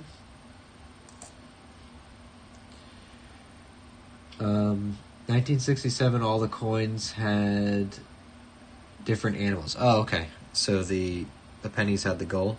That's cool. Ooh, an oldie. Look at that. 1932. Honestly, I've never even seen this design, let alone held one in my hand, so this is exciting. There he is. George V. Wow, I never thought I'd hold one of these. I mean, they're probably not that hard for you guys to get in Canada, but... Wow. What a beautiful design there. This is the Canadian wheat cent, truly is. The maple leaves on the side instead. Oh, that's cool. Alright. This is cool. I feel like a broken record, but... 62. 63. 61. 51. King George the Sixth. 42. George again. 60.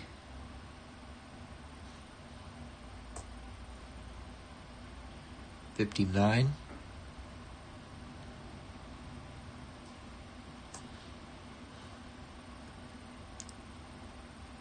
55. Another King George the Sixth. What we got for date on that one? 43. Got a 1958. 49 has varieties too. 67 cent is a rock dove. Oh, okay. I'm just taking everyone's word for it. Okay, so also if there's varieties on the 48 and 49s, let me know what I should look for, and I'll look for them. But this King George V is really cool to me. That's my favorite so far. What a cool design on the back, on the reverse too. Speaking of George, we got a 46, the 6th. 1957.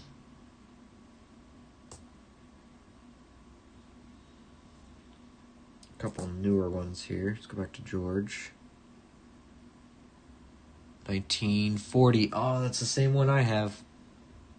Is mine nicer, though?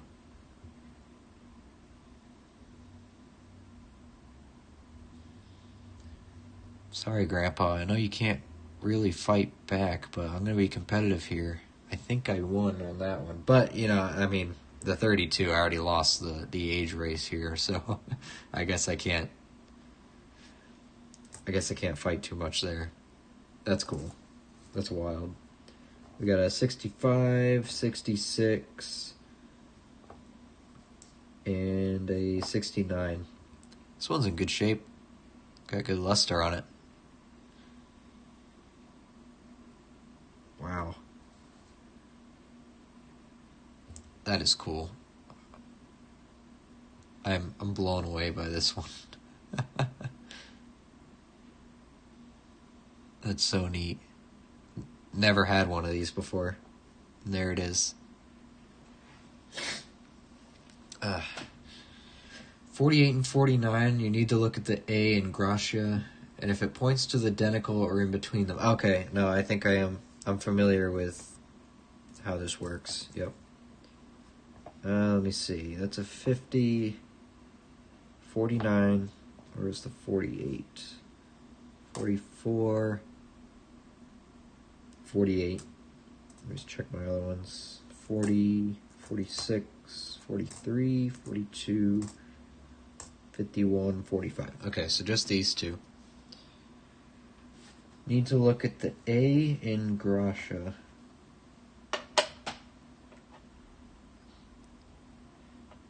That looks like it points in between.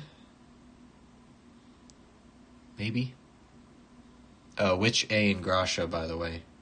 First A or second A?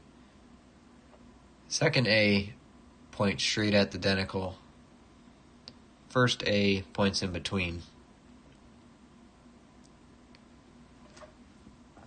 Yeah, that's the 48. Here's the 49. First A points straight at it. Second A points in between it. So you got to tell me which one is supposed to be which, because they're backwards on each one. So this one, the 48, the first A points in between. Second A points at. This one, first A points at. Second A points between. So I'm flying blind here, by the way. So. Relying on you guys to tell me. Whoops. Sorry.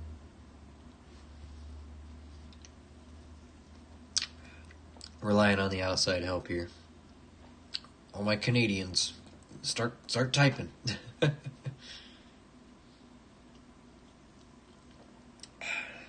we go. Give me 1 second. Just catch up on my phone here.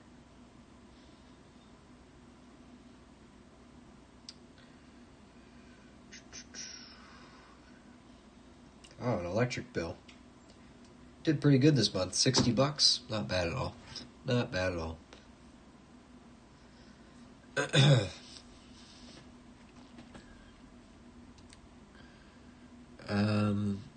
1967 nickel is a snowshoe hare or rabbit. That one I did know about. Okay. The dime is a mackerel. A quarter is a cougar. 50 cent is a wolf. $1 is a goose in flight. That's pretty neat. And then the rock dove for the pennies, okay? Your 49A point at the denticle. This is the 49 right here.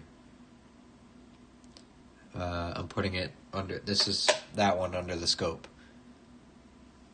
So The first one points at, the second one looks like it's in between. Is that the one you need to look at? I think you said the last one, right?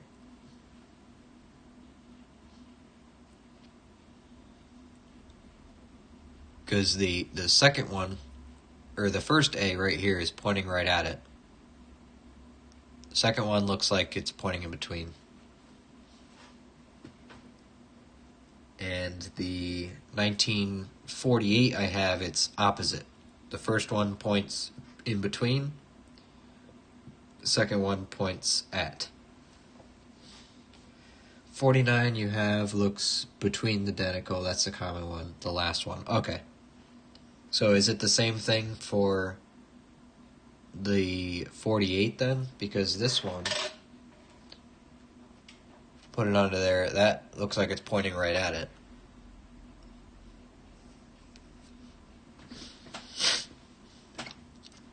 Is it the same thing, or is it reversed for the 48? Because that's the 48 up there now. I gotta blow my stupid nose again.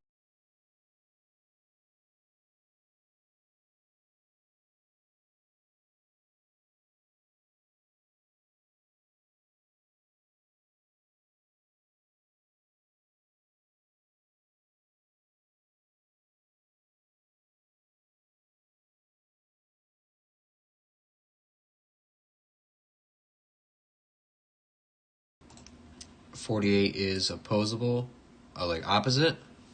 Okay, so this is the common one then too,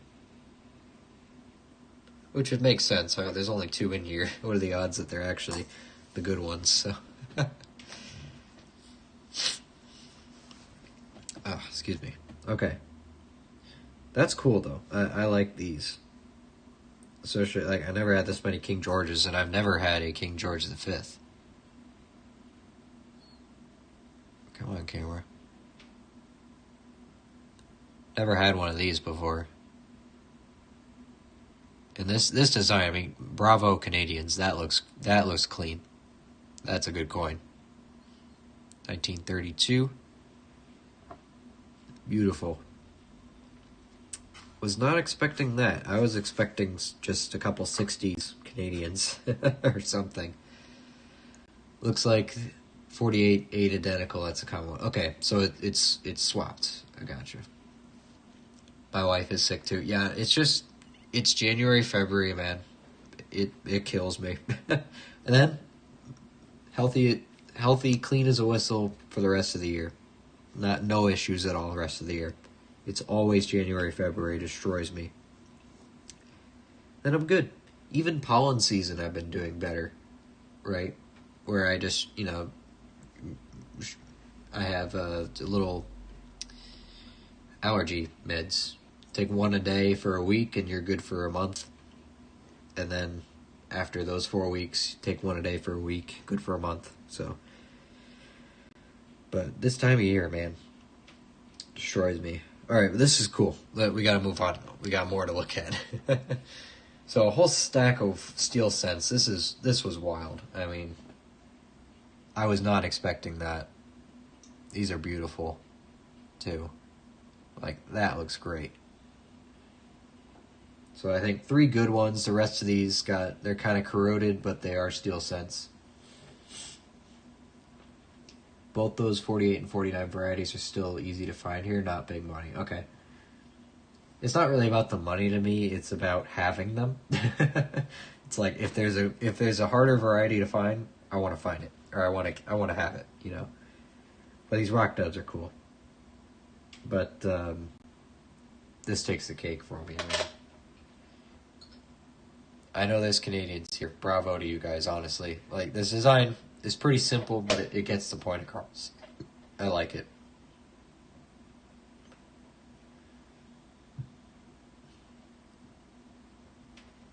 George V. Cool. That was more than I expected out of this. And not to mention there's a 1916 wheat penny jammed in there. That's another good one. Wow. Alright.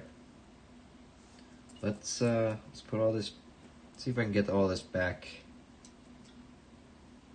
in this tube nicely for the YouTube video.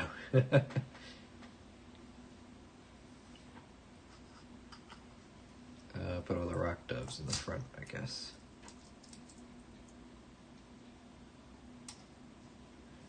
There we go, we all learned a little something. Well, mostly you guys taught me something, so. Let's put those, put that there. Get all these stacked up. There we go. Let's see how hard it's going to be for me to put all these back in there. Ooh, already dumped it. Alright, hold on. Hold on. That's going to be the other tricky part, putting them back in. Back in the hand rolls. There we go, that worked. Just trying not to get my finger stuck in there.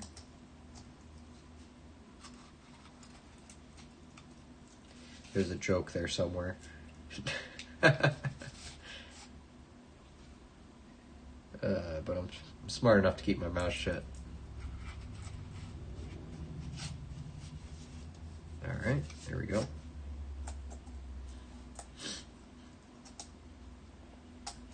And these in there.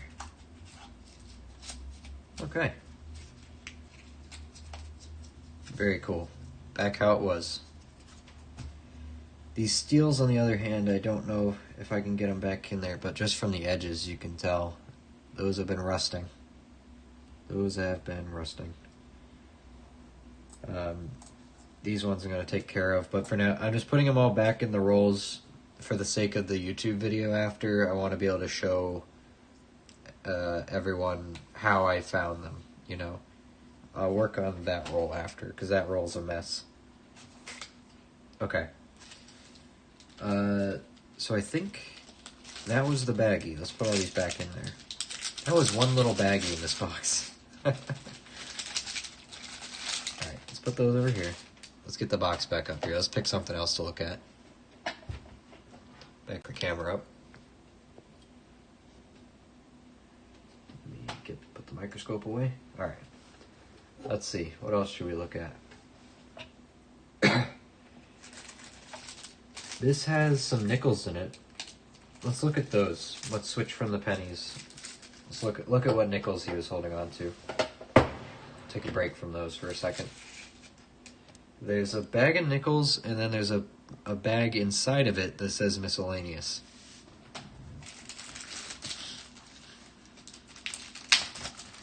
Let's see. Let's look at the nickels first before I look at those. I saw a lot of 1939s here, so maybe we'll have some double Monticellos. Let's put the microscope up. Might need that. Let's see what we have here. 61, 63. I can check that one. I mean, they're in great shape, but 63 we check for triple die. Look, it's got steps on it. This is beautiful. I mean, it is just a 63, but still. It's a beauty. He probably picked it out in 63 and put it in here, so. We got a 62 here as well. He probably has just a couple of each. These all look older. Let's see. 39s. Are these all 39s? Oh, there's a 52. There's a 62. And a 38. Oh, whoops. I just noticed the camera's not on him. There we go. But these are all 39s, apart from this 52. Oh, it's a San Francisco. Look at that. I can check my book. I don't remember. Because, you know, we have most of these nickels now. Fairly certain we don't need any 50s left, so 52 San Francisco, 20.5. Not necessarily a key date or anything, but still cool that it's a San Francisco. It's in okay shape, definitely circulated. And sitting in that box, starting to react to the air a little bit.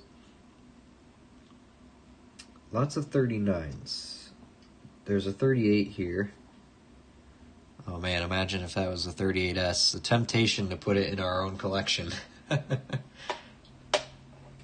That's one of the ones we do need. 38, just to confirm. It's not an S, it's Philadelphia. I'm going to keep the book out here because I don't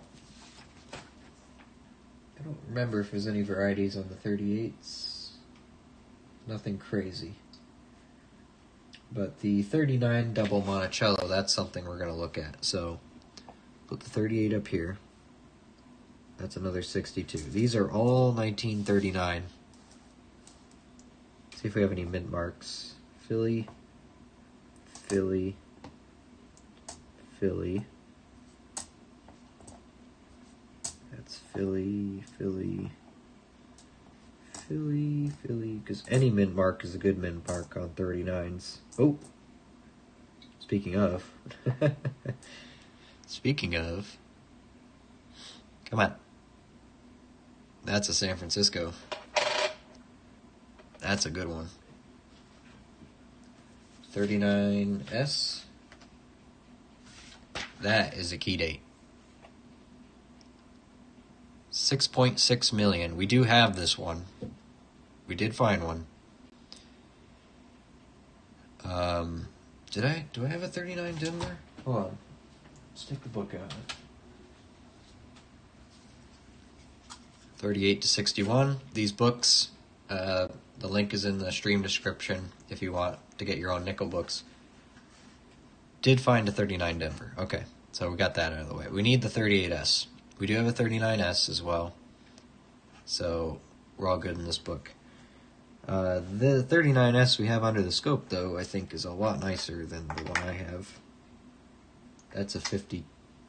Oh, that's the 52S. Hold on. Where did I put the 39S? Where did I put it?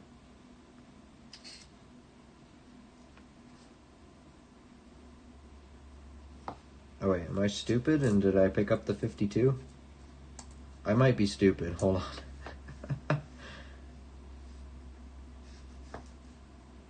Did I really accidentally pick up the 52? Wow, I'm dumb, aren't I? I'm not crazy. I did. Wow. All right. All right. Oh, I'm stupid.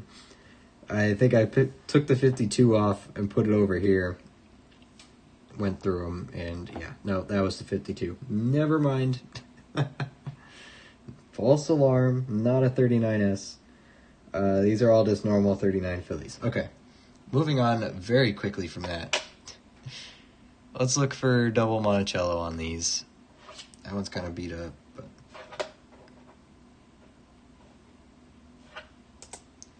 that's about the only variety we're really going to look for.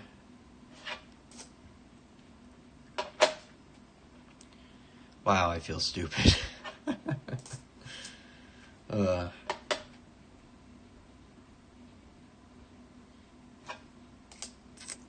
that one.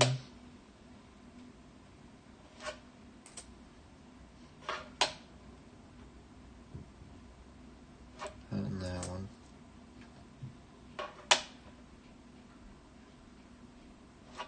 Okay. Two more. Nope. And nothing there. Okay. Just a bunch of 39s and a first year 38. That's okay. Very cool. Nonetheless. Let's see what's in this little bag. 1948, both varieties include mintage. 25 million roughly, grade F12 value, 25 cents. Okay. 49, both varieties, mint levels. 33 million. 25 cents to $10, and it's the second day. Okay, yeah. Nope, we don't have one. Let's see what's in this little miscellaneous bag here. I think these are just good specimens. They do look nice. Wow. It's like they got, oh, maybe not this one, but it's almost like they got pulled off the mint line, put right in here, and then they just have slowly lost their luster over time. They did get worn smooth, unfortunately. 61. I bet you he picked nice ones out of his pocket change.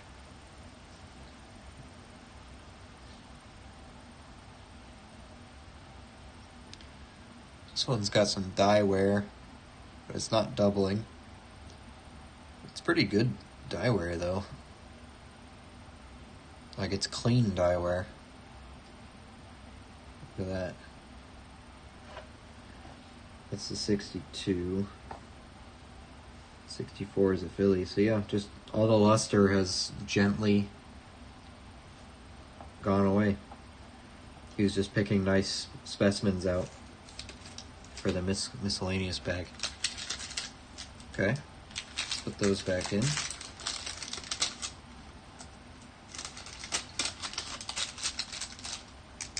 Okay, let's back out a bit here. Put the microscope away. Calm down, camera. Alright, let's put these back.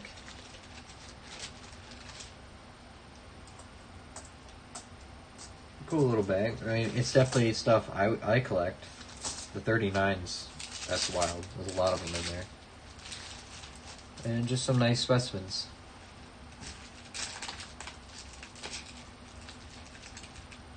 Come on.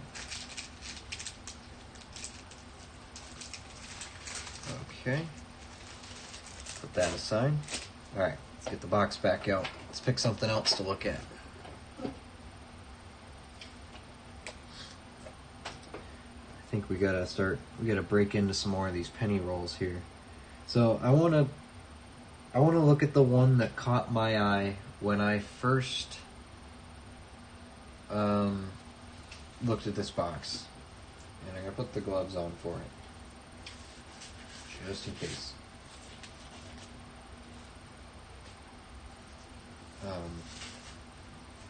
You'll see why.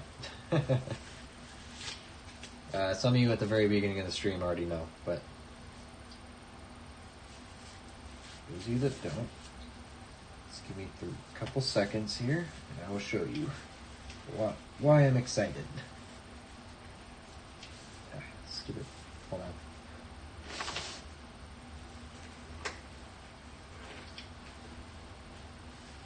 Come on. There we go. Alright, we're going to go right for it. It's this roll right here. Some of you saw it already. Most of you haven't. Alright, here we go. This is the roll. And you did write on it. 58, Philadelphia. And for those of you who remember your wheat penny dates, you'll know that this is the last year of wheat pennies. So if we look on this side, the light won't show us, but it's a 58. And if you look at the other side, we've got a beautiful, blazing wheat penny ender. Like, stunning. So I don't think this is an original roll. I think this was packed by hand because this end is very loose, right? I think so. So I don't feel bad about opening this and then putting everything back in there. Because I want to know if they all look like that. Because if they do, this is an incredible roll. gently work this off here.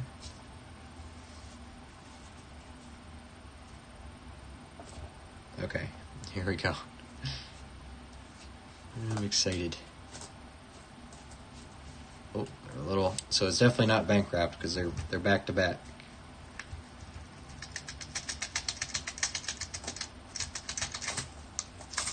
Oh, that turned into a mess, but ooh, they look good.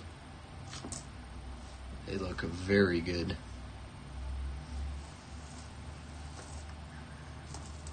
Wow. Now that's a beautiful sight.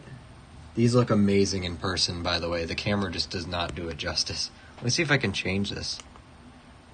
There, that looks a little better. That looks more about what it looks like to me. These are gorgeous. Oh, they look so good. They're all 58 brand new wheat pennies.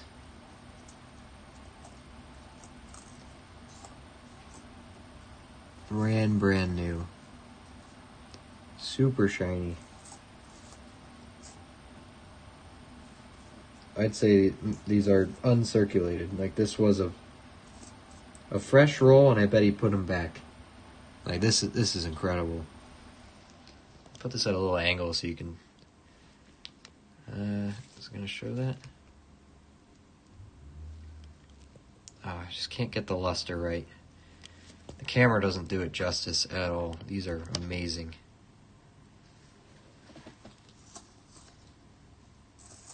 Wow. Oh, that's just fun to look at. Like, that's the dream, to find stuff like that in the penny boxes, right? Very sharp detail.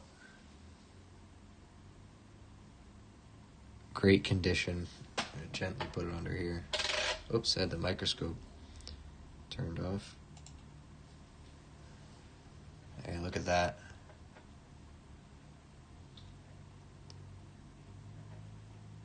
That's some sharp detail on that. Oh, that's great. I could just keep staring at this. Excellent. They need to be in a coin holder for a book where they filled a page. That would be pretty cool. Yeah, a whole display page. They shouldn't be in a roll, but I think being in a roll is what's kept them this nice. It really has. I mean, this is beautiful. It's fantastic. All right, I'm gonna have to put them away though, so we can keep moving. But this is the stuff I didn't want to get my, any oil on my hands on them. I am sure my work surface here isn't the cleanest, but it's better than if I put the oil from my hands on it. Just to try to increase the longevity of these, because yeah, if I can keep them nice like this for my lifetime, then it's going to be even more impressive, for whoever gets my collection. To have old wheat pennies in this good condition. Which is part of the hobby, isn't it? Is preserving for future generations, right? Especially if, if the penny truly is dead as of this year, then this is as good as it gets, right? Alright, let's start carefully putting these back in.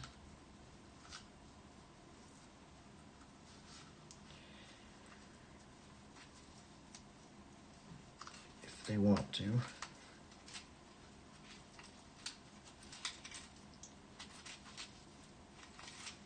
There we go, they're going.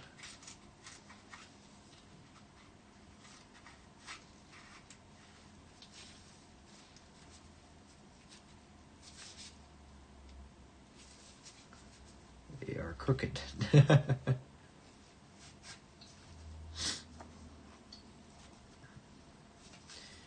Here in Canada, a coin fresh from a mint roll is considered automatically as grade MS63. Oh yeah, no, these are definitely at least MS62. Like, they are beautiful. I don't know, they look slightly scratch circulated, slightly.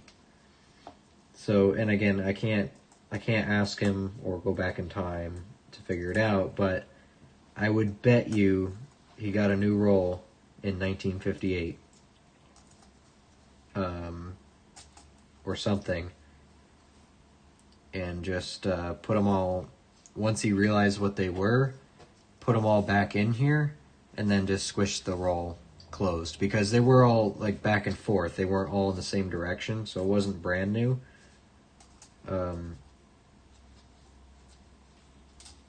So yeah,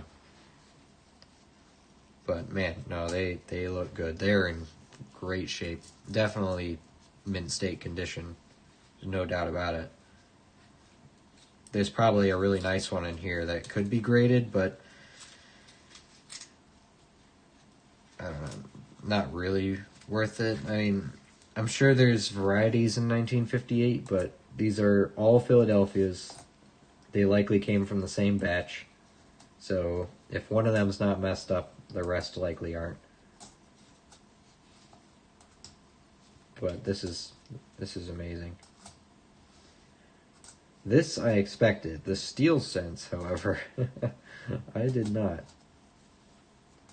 We're going to have to figure out some good ways to keep those steel scents alive for a couple more decades as well, without completely corroding away.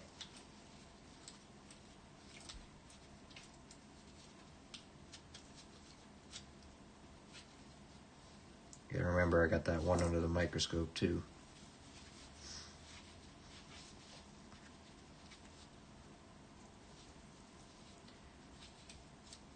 Nice. Okay, grab that one. That's why I wanted to put gloves on for that one. And then depending on what else we run into, I might put the gloves back on, but that was cool.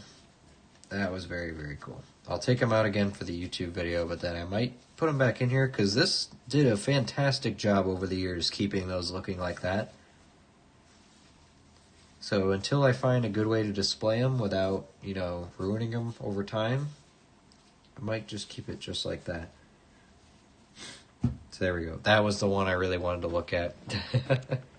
But I don't know what else is in here, so we might get surprised. There's, like, a lot of these, I've looked at them just like this. I don't know what the ends look like. I don't know what any of it looks like, so let's see what else we can find, because it looks like he was really into picking out small date, large date stuff. And obviously, he wasn't collecting as much by the time the 82 small date was out, but he was around for the 60s. So what I'm going to do is I'm going to read these, and I'm just going to kind of believe what he writes on them. He says these are 60 Philadelphias. I believe it. It looks the same thing, like a brand new roll that he just hand rolled back in. That's interesting. Standard Paper Goods Manufacturing in Worcester, Mass. This is actually not far from me. No idea. No idea that company existed. 60 Denver small date. 50 pennies. 60 Denver small date. 60 Denver.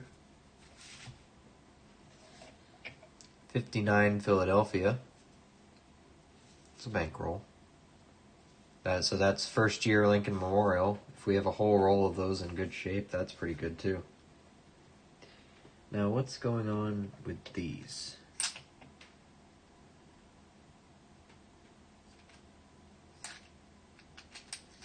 These just nice ones. I see a 73 on this side, a 75 on the other.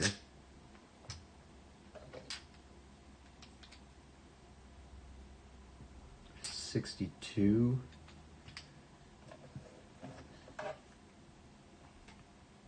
66, 66.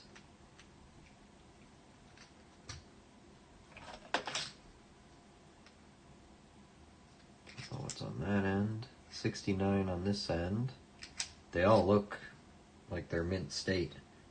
I'm wondering if he just has a bunch of years.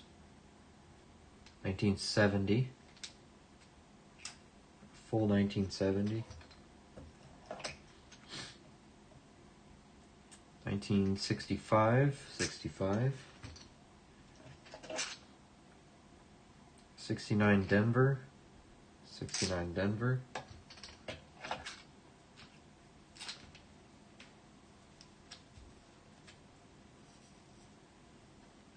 1975.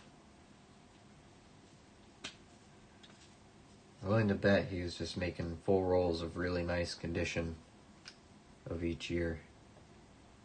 67. Yep, 67. They're nice.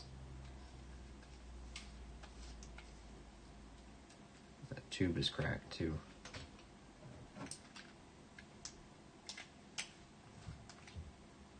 $75.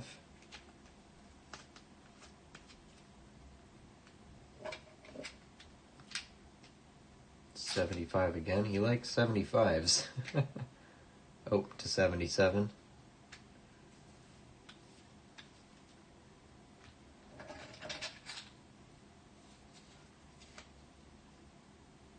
$62. Denver.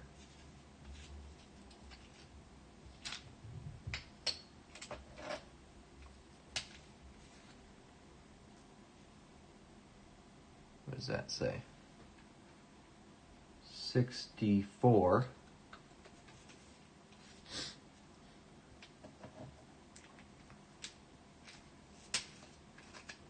Two reverses on each side. 76. Oh, nice. 1976 Bicentennial. All in brilliant condition. That's a good tube. This is something I was hoping for, to have a nice 1976 collection, you know, for our 200th anniversary. Do we have more? This one says 78.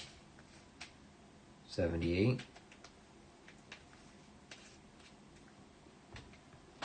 What else we got? Got a couple more in here. 68. 68.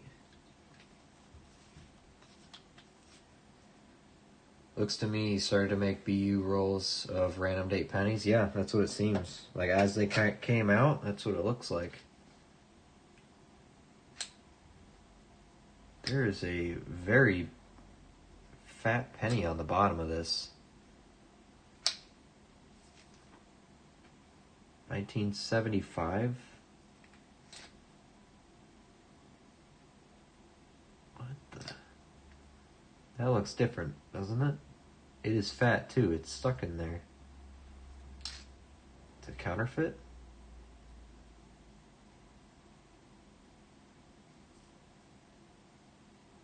It's also like a, what is that? Is that in the plastic? I think that's stuck down there. 72 Denver. So these are all the other 72s he had. He probably looked through to pick out that 72 double die, the DDO. And this one is 77, it looks like. This was interesting. My grandmother said she did look at this. This is a CB radio 2 amp fuse, supposedly. I'm not going to touch the glass, but yep, that's what it is. Essential to any serious coin collector. That's cool. That's pretty in character with my great-grandfather, actually. So I'm not super surprised. But this little box, there's a good variety of stuff in here I'm going to look at. I'm going to put all these tubes back in. this was pretty neat to look through. But these are all just, like we said, brilliant uncirculated coins of a variety of dates in between the 60s and the 70s. Which is very cool to have, by the way. So I'm not going to find them in good condition like that in my coin roll hunting, so happy with that. Let's not break the fuse.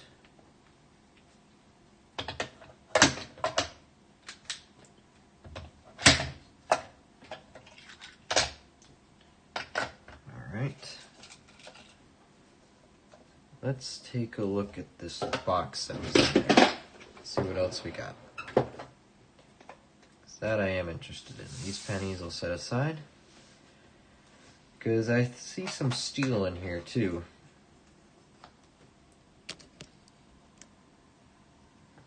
So let's see what it is. There's some in paper. Lots of wheat pennies. And I see a steel cent in there. Let's look at this first. See what's in the paper.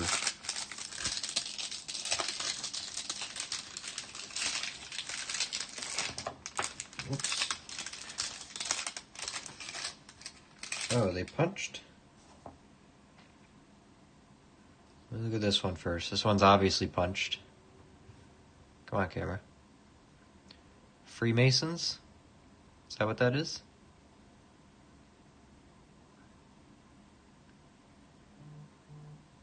It's pretty cool. I mean, I collect punch coins too. So, I haven't seen a punched penny yet, though. Turn the microscope on here. There you go. Why is this 71 in here? It's because of the edge here. It's rounded.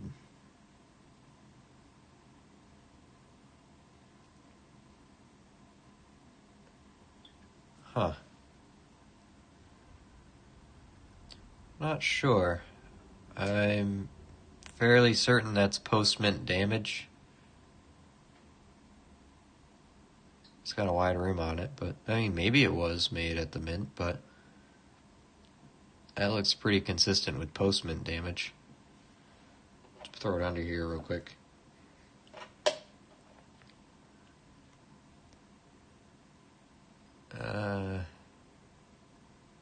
Yeah, I'm thinking post-mint, but if anyone has any other ideas, let me know. That's pretty neat. Kept them separate in the bag. Now let's look at these, because I see some steel in here. And I won't say no to more. I guess this... I don't know what that is.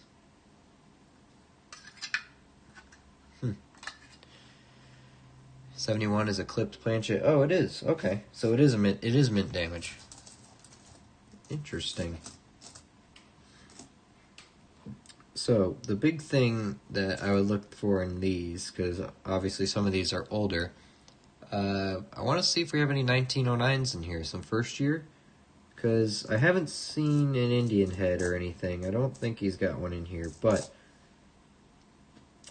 if we can get a 1909, we have a potential for some good varieties. So let's look at these. First, I'm gonna pick the steels out. It's a 1943 steel cent, and I have another one right here. So not only was there that big bag, oh, with the 4 scratched off or something. Not only was there that tube full, there was also, that doesn't look scratched off, actually. That looks soft, like a soft strike. Because it's pretty clean that it's gone. I don't know, give me your opinions there.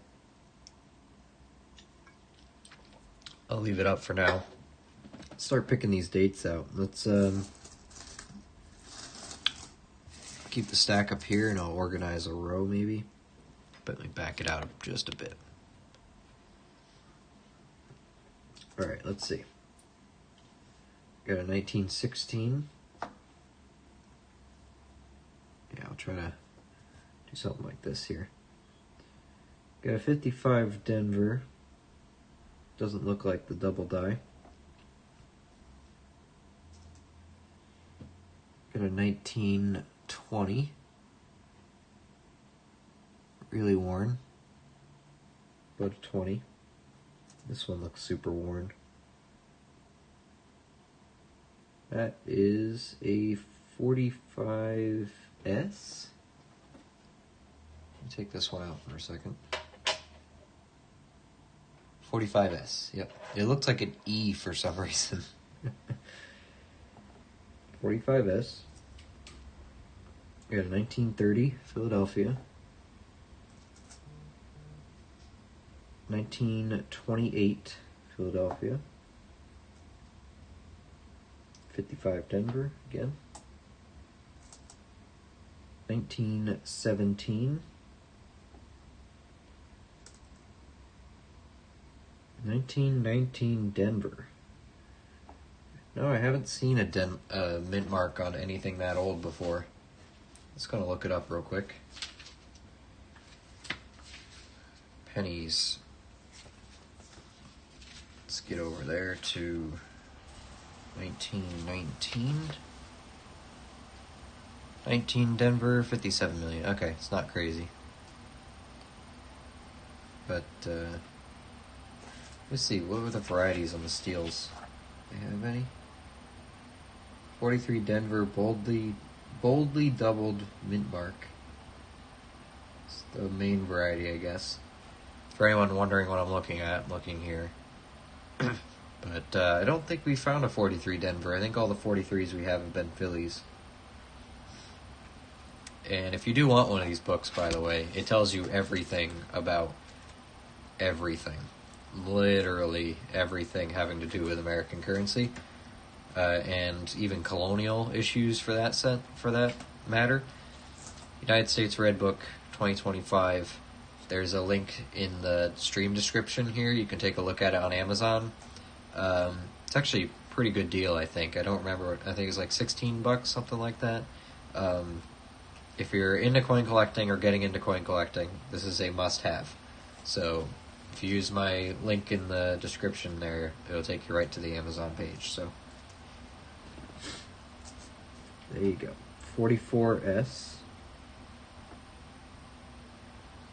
See what else we got. 57.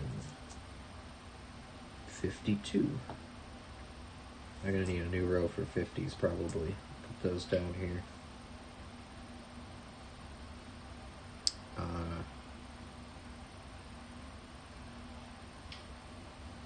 Yeah. This will go to 30. Then we got 40s, 50s. Just want to kind of show it. There we go. 55 Philly.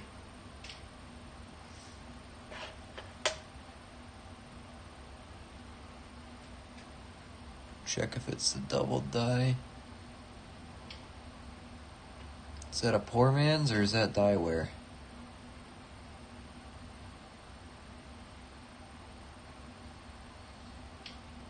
I don't know. It looks like a bit much to be dieware. I don't know about that one. Keep it set aside here. 50S.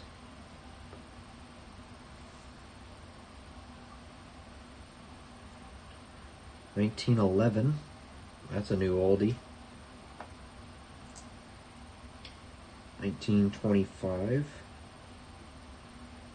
What's that one? 28. 25. 1930. Another one of those. We have a 38.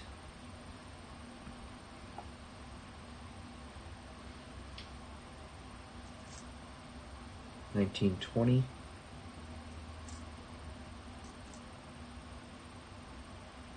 49S. 1924. 1912.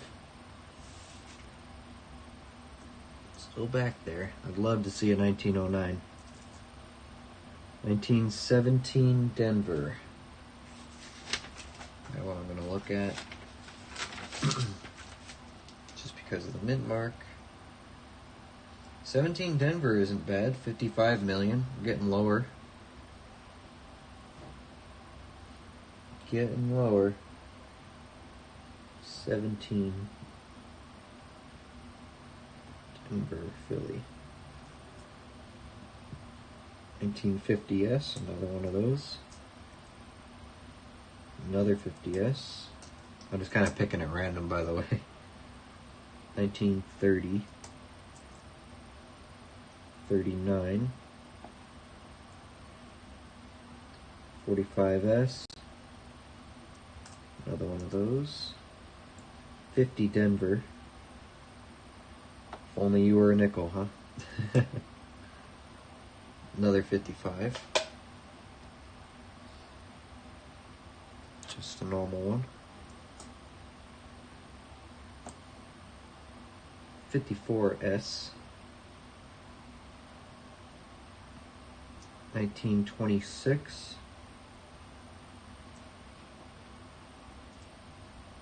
1954. Philly, not an S. 1923. 1916. 36 Denver. 36 Denver.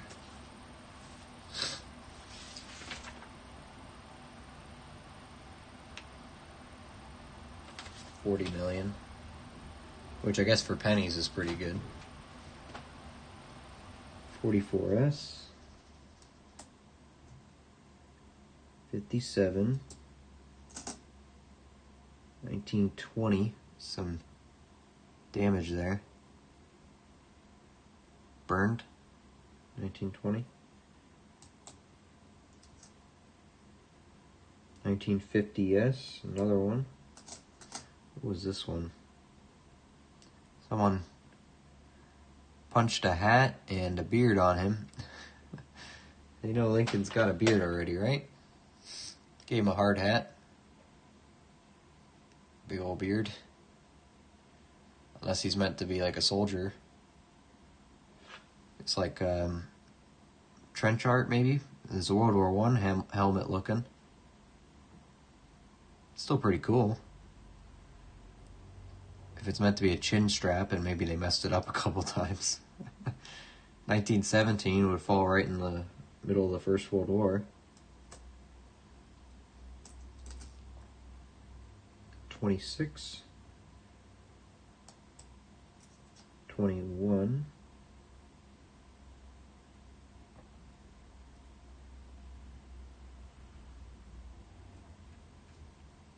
21. 1919. It was actually in good shape. Saw the back. Didn't expect that to be a 1919. Look at that. That looks good. That looks real good for a 19. Got a nice high edge on it. Protected it.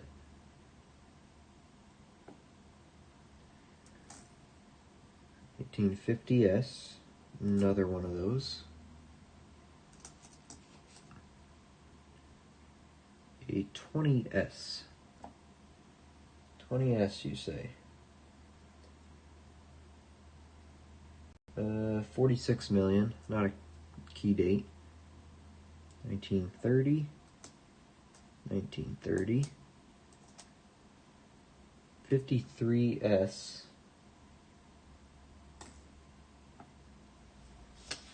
53s, huh? 181, nothing crazy. 42s.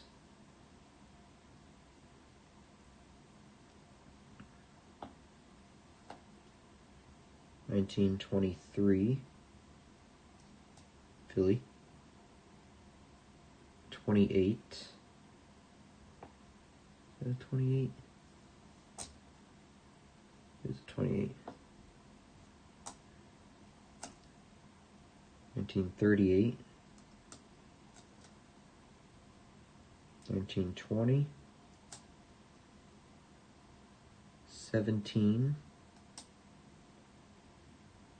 19.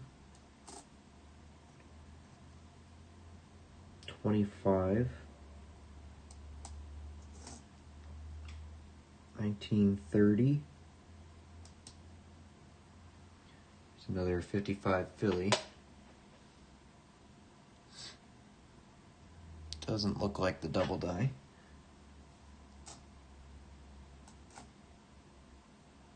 $19.23.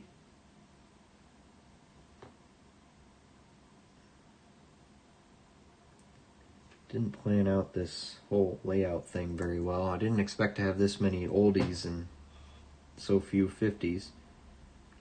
54. That's a nice one, whatever it is. 55. Again, with that something on the last 5. Second one so far. Is that like one of the varieties of the double die, maybe? I mean, this one's nice. The first one we looked at, I think, looked like that too. The other two didn't, though. Keep them separate, because they're different. I know that. 1935.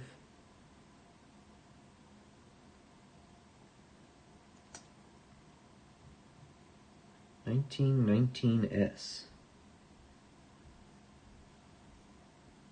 It's more common than the Denver we have. 57 Denver. 1925. Gotta take a drink here.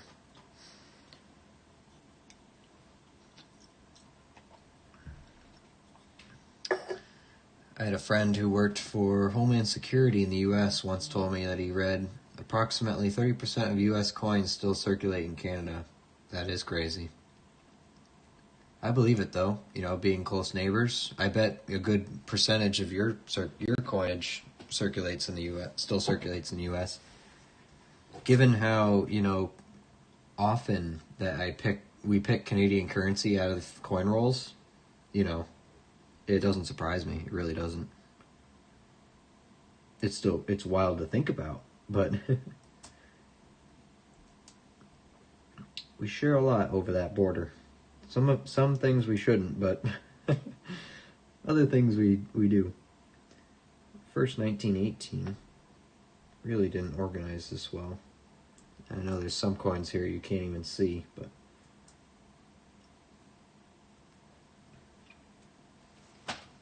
18 low mintage at all?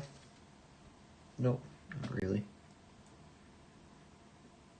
1913.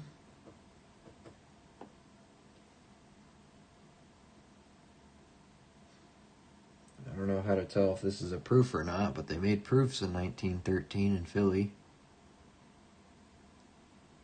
And it doesn't look like a proof, but it's old. 1926.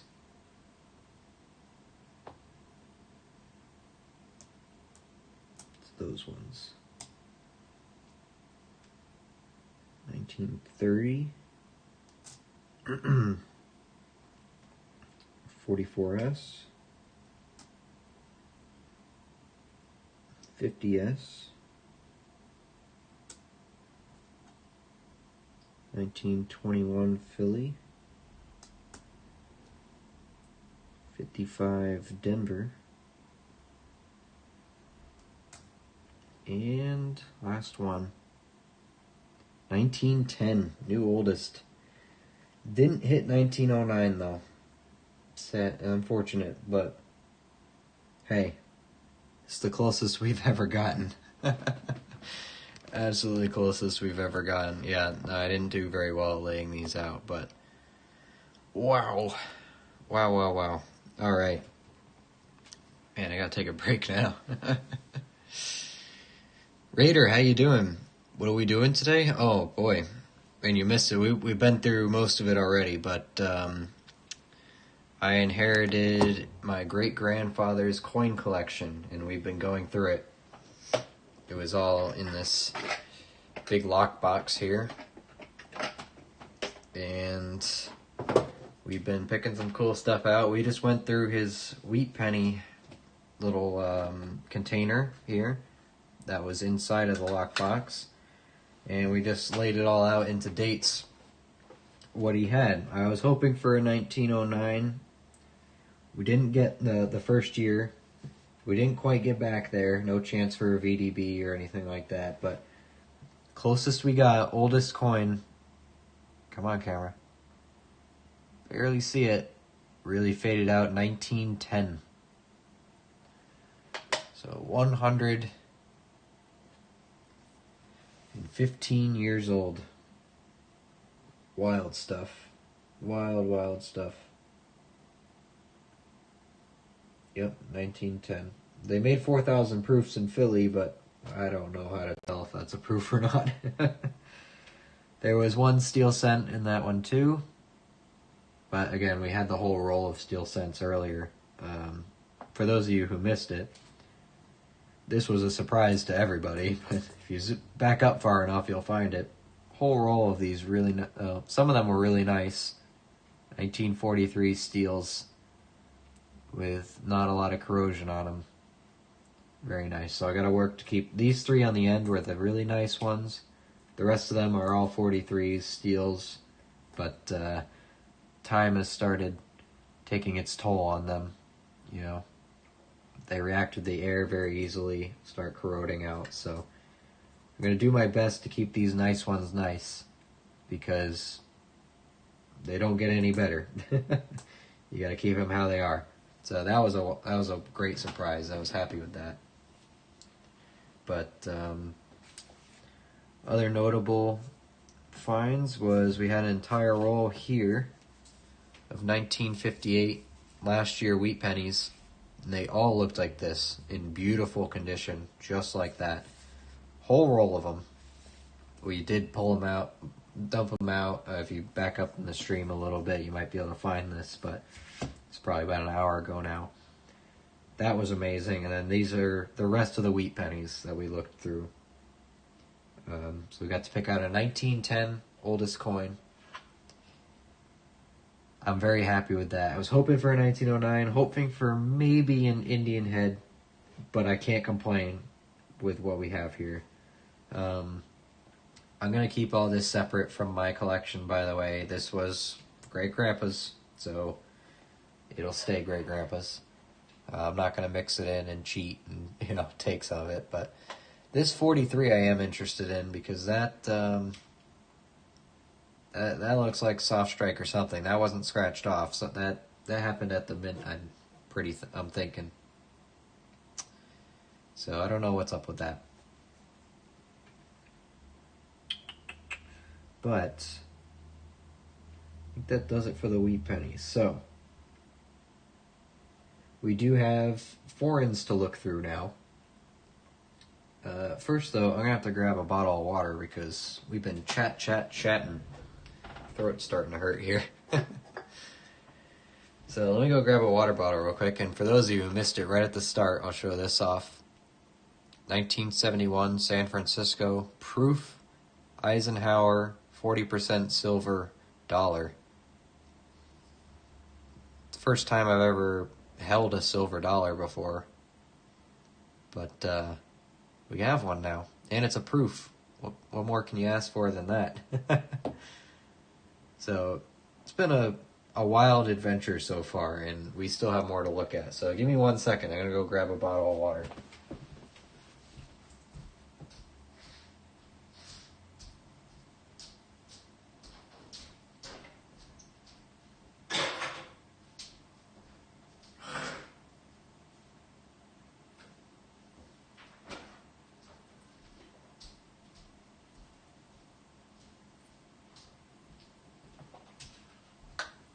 Okay, that's a lot better. Alright, we're gonna relax for a second here. Let me blow my nose. How's everyone doing? We having fun so far? I'm having fun. Give me one moment here.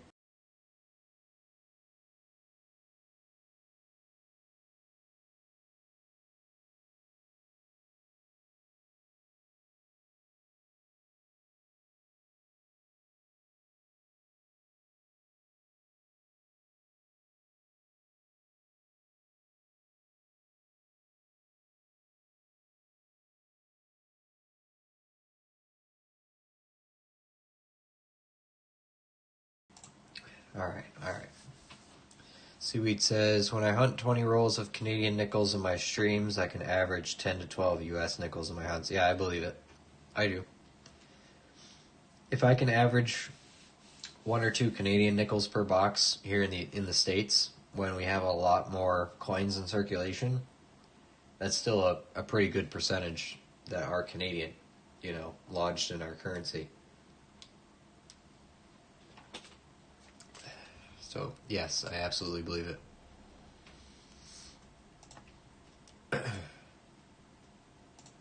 That, okay. Sorry, I'm just catching up here. My throat hurts from talking so much.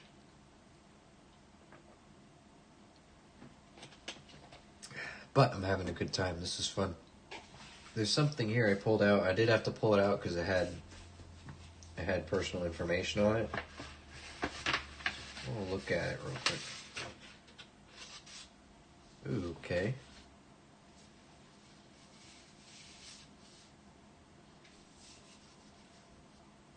Ooh, we have some interesting things to look at here. Okay, now that I hit the address, but alright, that's gonna do it for the wheat pennies. I think I'm just gonna dump it all back here. In here. We'll look at this 43 again another time, I guess. Try to figure out what's going on there. So you know what? I'll keep all the 43s together. Put all these back in here, in the little box. Right after we sort them all out, we're going to dump them all back together. That's okay. The 1910 is cool, though. Great find. Good job, great grandpa. Way to go. Alright. So that goes away. These will all go in their own tube. That's something I've been meaning to do, is to get penny tubes. Now I guess I have no excuse. Alright. Let's back it out a bit. Well, I guess not. Let's look at the things I just pulled out. So these were in the envelope. This is something I did not know about. This is stamped July 4th, 1972. It's got 4 colonial American craftsman stamps on them, 8 cents a piece. I mean, I'm not a stamp collector, but those are cool. Let me turn the microscope off. There we go. Get a more full view going on here. It says American Revolution Bicentennial Commemorative Medal. There's a coin in here. Department of the Treasury. I'm going to just look at this real quick, make sure there's no address on it or anything. Pull it out of here.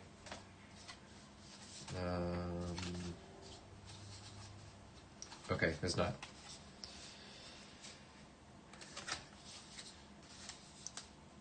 The 1972 Bicentennial Commemorative Medal. Bust of George Washington.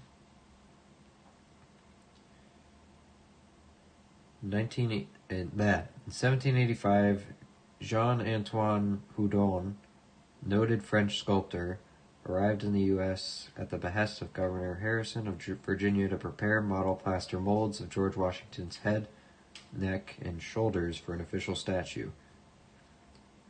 Houdon, I'm saying Houdon, I don't know if it's Houdin or Houdon.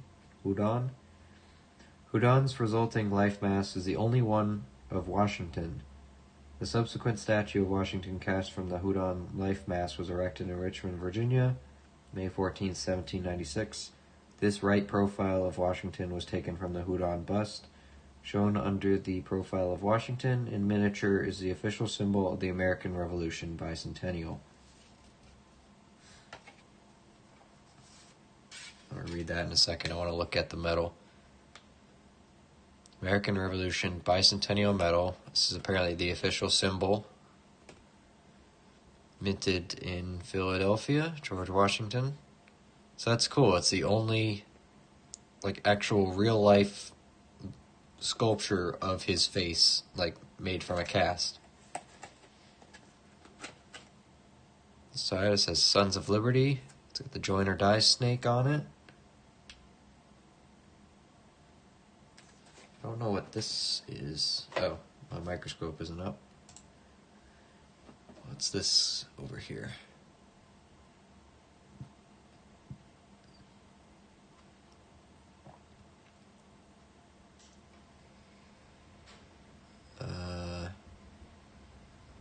Says shillings, 6 pence. 2 shillings, 6 pence. It's got a Tudor rose on it. Not sure what that is. It's a cool little token here as well.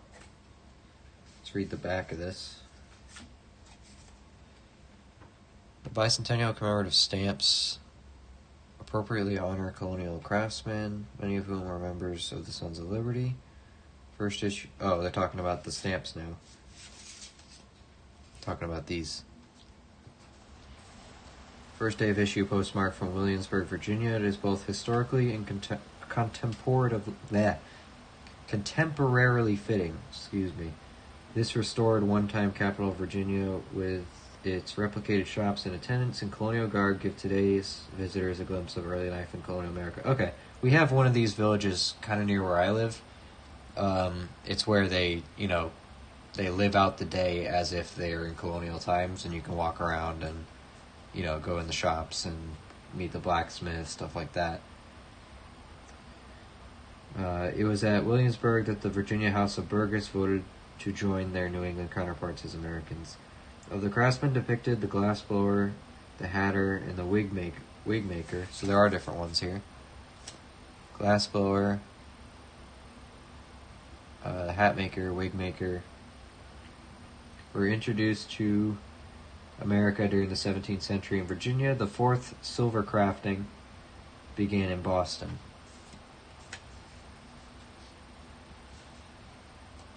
Oh, I skipped something. Whoops. That was supposed to be right. I didn't see the numbers at the bottom. That was 2. So we read the bus reverse. Okay, hold on. Let's go back to the tree. Talking about the tree. There we go. The Liberty Tree. The Sons of Liberty arose in 1765 during the Stamp Act crisis and played a crucial role in the movement of protest and agitation, leading to the final outbreak of hostilities between England and the American colonies. The Sons of Liberty can be viewed as the visible, active, organized manifestation of the revolutionary cause. They also represent the popular, broad-based nature of the movement, enlisting artisans, humble workmen, leading political figures, and new wealth in the colonies. The physical symbol associated with the Sons of Liberty was the Liberty Pole, or in some places the Liberty Tree, which figured so prominently in their activities. The Stamp Act passed by Parliament in 1765. This act required that stamps of various denominations were to be affixed to all licenses, publications, and legal documents. The purpose of this measure was to help finance the colonial military. Then, number 3. Establishment. Widespread opposition to the unpopular tax, the first of its kind ever levied directly by Parliament upon the colonists, helped to unite the colonies in their opposition to the policies of Parliament and the King. The 2 shilling 6 pence stamp is don't. Okay, that's what I was looking at. 2 shilling 6 pence stamp. Join or die. The slogan "Join or Die" first appeared as the caption of an illustration which accompanied an editorial by Benjamin Franklin in the Pennsylvania Gazette of May 9th, 1754, in reference to the existing disunity among the British colonies. The slogan was originally intended to mean that if the colonies did not unite, they were in danger of being destroyed by the French and their Indian allies.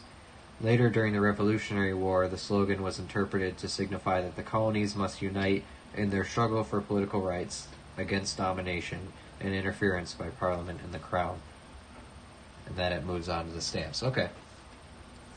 That's cool. I like stuff like this, being able to read it, so that's really neat. So I guess there's two of these here. They're both minted in Philly, so they're the same thing. But they look cool. It doesn't say anything about what they're made of, but I'm guessing they're just cupro nickel, maybe plated. But they're cool looking tokens, and they're in the plastic. I'm not going to take them out. That would be irresponsible of me, so I'll gently put these back. There. I like the design. The tree is cool. I hope if nobody knew some of that, they learned a little something. I like the joiner die symbol is really cool, with the snake. Are you gonna fit under there? Dang it, it's not. Hold on. Take it out. There we go. A little bit of glare, but snake was... They label all the colonies on the pieces of the snake. It's a... Pretty cool. That's why you still see that... It's also the don't tread on me snake. Just put all in one piece. Bedtime for me. If up at 5 a.m. for work was a fun, great stream. Keep on collecting. Good night. Hey, good night, Seaweed. Thanks for stopping in. I really appreciate it. Thanks for hanging out with us. And the rest of this will be in a YouTube video, so don't worry if you miss any of it. But I think there's just foreigns left to look through, but we'll see. I had the foreigns from Great-Grandpa's collection here, and then there's more foreigns from my grandparents to look at. Let me see what this says.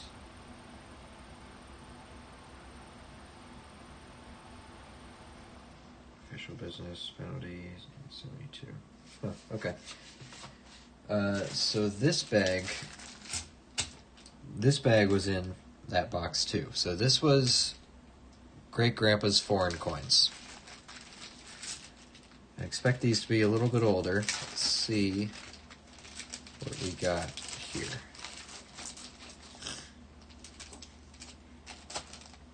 Maybe we have some foreign silver.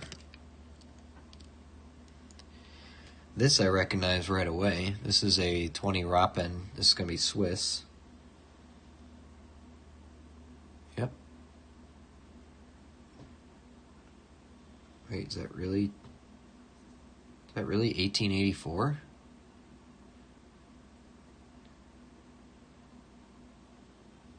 Alright, that's wild if that's 1884. Hold on, where's mine? I gotta see, is that where they put the date? There it is. Actually, it's right on top of my stack over here. Here's mine. 1964, that's where they put the date. Wow, okay, that's an 1800s coin. Huh. Wasn't expecting that. Alright. Well, there we go. Very first coin I pull out is actually old. Alright. We're in for something here. 1800 Swiss. Alright. What do we got here?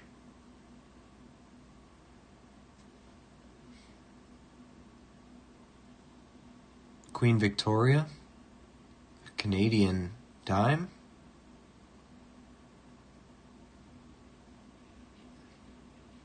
It's really worn. What does that say on it? 1900. 10 cents, yeah. Canadians, was it silver in 1900? It's got Queen Victoria on it. That's pretty cool. What else we got here? We got, come on, camera. Napoleon III, Emperor. Oh, that's really cool. That's really, really cool. Come on. Camera is not having a good time today. Come on. Help me out here. There we go. 1869. Wow. French Empire coinage. Okay. Great grandpa had some stuff. That's another one. Napoleon III. Ooh. That looks like a large cent. Hold on. That's not foreign. United States of America, 1904. Wish the camera would figure out how to focus. Oh, it's a Philippines coin. One centavo. Oh, that's cool. For those of you who don't know, the Philippines was a United States territory back in the day. Let's see, there's probably better pictures in the book. So again, the United States Red Book, amazing. There should be Philippine-issued coins in here.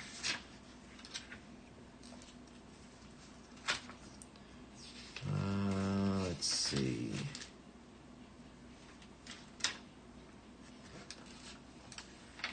Not post-colonial. Let's back it up. 92.5% for Queen Victoria, the dime. Nice.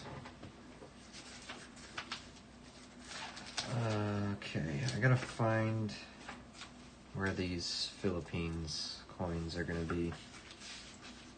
It's probably in a large cent, right?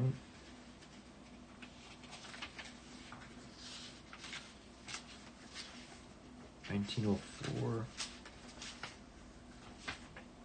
Maybe not. It is a 1 cent. I know I saw them in here once. There are Philippine coins in here.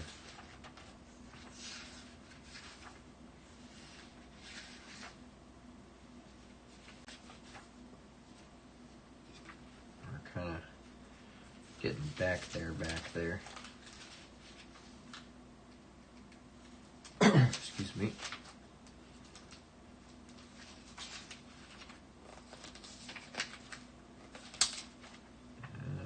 Post-colonial. It's not going to be post-colonial. Too old. Colonial issues, maybe. No, these are old. These are like colonial American, not... Alright, hold on. Let's go the other way. Small cents, half dimes, quarter.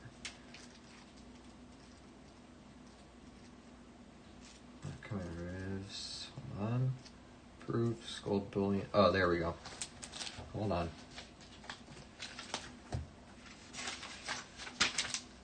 U.S. patterns. Private and territorial gold. Should be back here. There we go. Philippines issues. That's what I was looking for. I didn't know it had its own thing. Bronze coinage, 1 centavo, 1904. They made proofs too. 17 million. So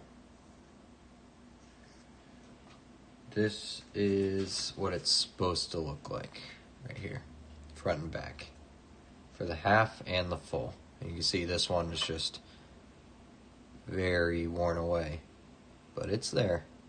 It's also, this coin is also really bent. Like, it's been through some stuff. That's wild, though. That's cool. Okay. Let's keep going. Let's see what else we have. That is very worn. It says 1863 on it.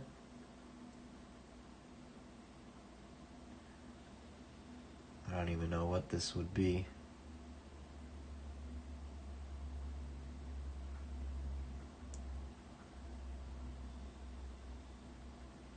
My history isn't too great, but could that be a young Queen Victoria maybe? I don't know about that one. Here we have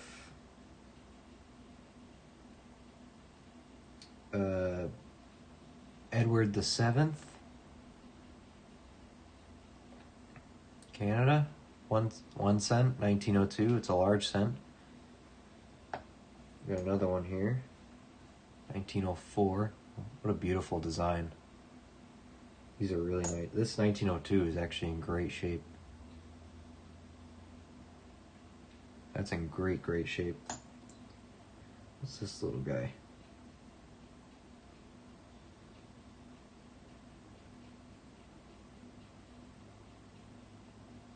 Oh, 10 ur.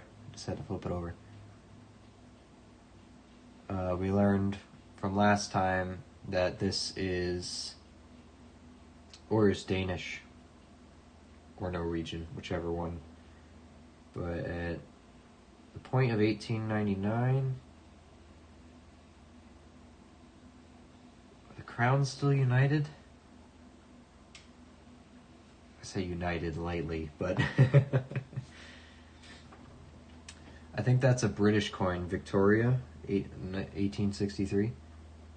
Okay. I think that's what it says, 63 or 65. Maybe 65.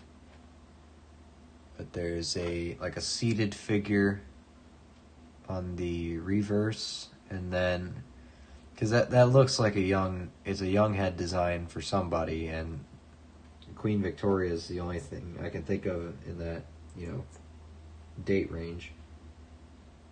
Got another Edwards II, a 1903. So we have 2, 3, and 4.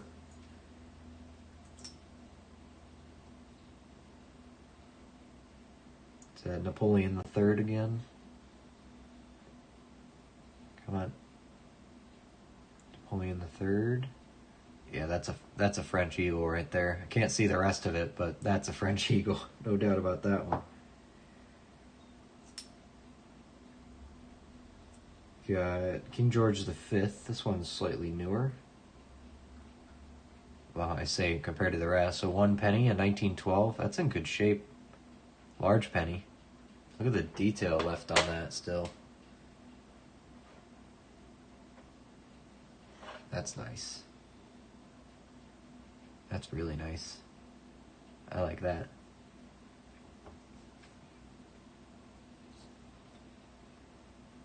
There's Victoria. Good detail on her too. 1 penny, 1828. Or 98, excuse me. I read a 2 there. That's a 9. Okay. I was going to say, we're really pushing the barrier on the date, but that looks good. There's good detail on that. Nice. I don't know if that's a coin or a button. I don't know what that is. Set that aside. Here's a halfpenny. 1896, so should have Victoria on it. Yep.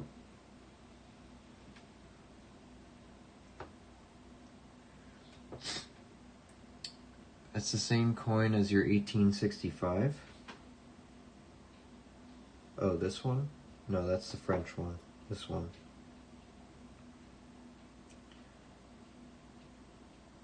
Oh, this one. Oh, the halfpenny. Okay, so now, yeah, you're right. So it's way older, for sure. Unfortunately, it shows it. But at least we have a nice specimen here, 96, so that we can compare it. Alright, what else we got here? We got some really worn coins. Camera, please. That is an American dime. It's old. Hold on. We can get photos of these, at least in the book. Okay, dimes. Let's see. It's got an eagle on the back. We know that.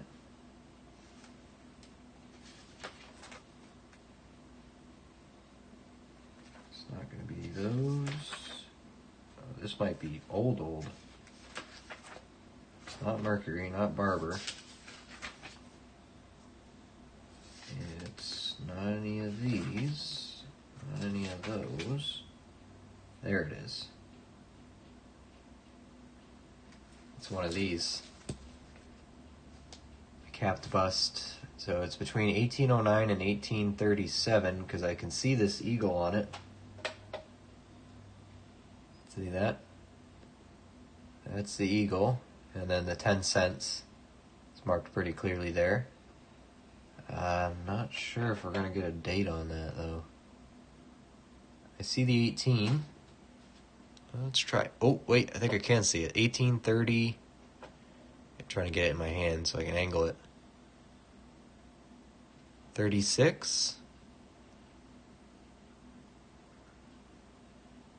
I think there's a 3, definitely a 3 there. 1836.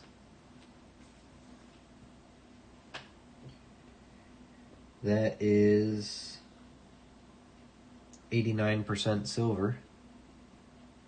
At least the eagle's there in the 10 cents.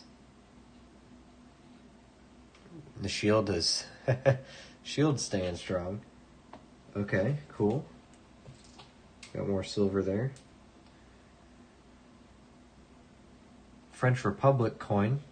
So we're past Napoleon now, or maybe pre-Napoleon. Ooh, there's good detail on that. 1904, post-Napoleon.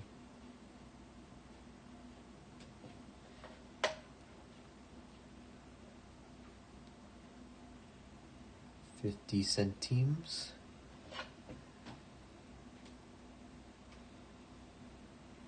That 1898 is a nice penny. Which one was that? Is that this one? No. Is it? 96? Oh, the big one, the 1 penny, not the half penny. Yeah, I think that's in good condition. And I'm not an expert in these older coins, but anything that I can read very easily like that seems nice to me. So that's French. Got something else here that looks silver. Camera, please. 10 cent, maybe 1868. Oh, Napoleon III, Emperor, 1868. 50 cents, excuse me. Another silver piece, probably. More French. What do we got here?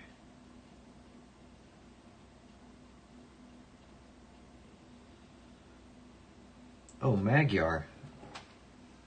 Wait. Goes this way. I think this is a... Come on. I think this is a British colonial coin. Because Magyar, that's like Southeast Asia or maybe India, right? 1888. 1 cent. I think that's because that's obviously, the English crest. And I'm pretty sure Magyar's a colonial region around India somewhere, right? King George V here. Nice 1920 1 cent. We found that 36 earlier, or 32 was it? Here another king. Oh no, not King George. Oh, Victor Emmanuel III of Italy. Hello. That's right, this was the guy before Mussolini. Come on. Come on, camera. 1923. It's a pretty neat design. It's good detail on it, too. Victor Emmanuel.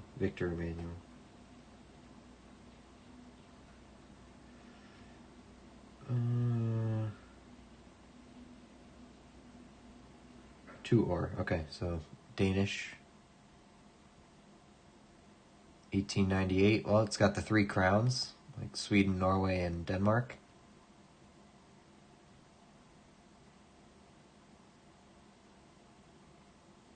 These are cool coins. I'm having fun. I had no idea he had stuff like this. Like, never thought I'd see French Empire coins. Or I never thought I'd have one anyway, without spending a lot of money on it. I'm sure they're not that expensive, but...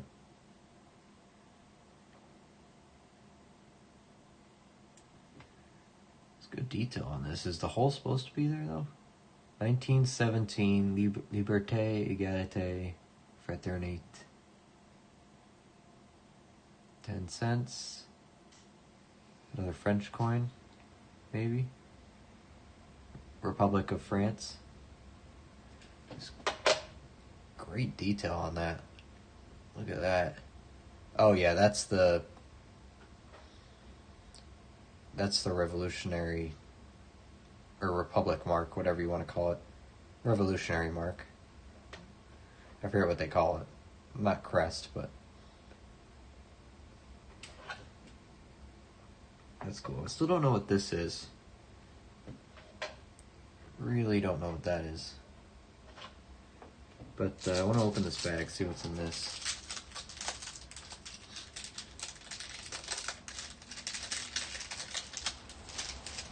He always picked weird things to put in bags.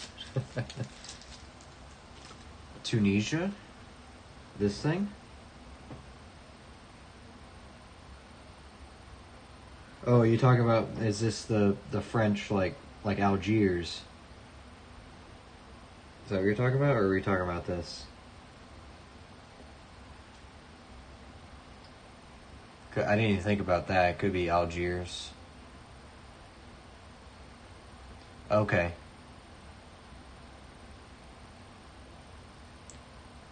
Because I don't remember. Was Tunis a French colony, or is it just Algiers? But you're right. You're absolutely right. That makes more sense. All right, there's more stuff here though. Another Swiss coin. 1908. 5. I'm assuming it's still Rappen.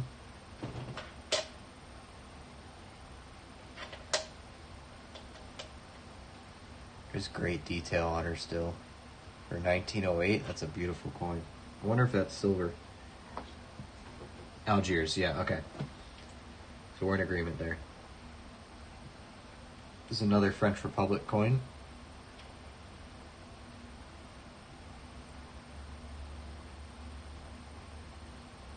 $50 centimes. 1938. That could still be Algiers, or it could just be a French coin.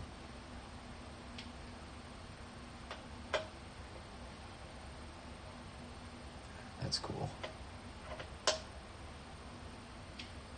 I love how much detail these have for being so old.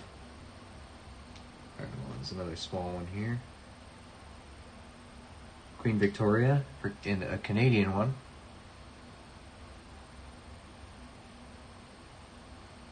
$0.05, 1874. I'm just gonna go ahead and guess if that's silver.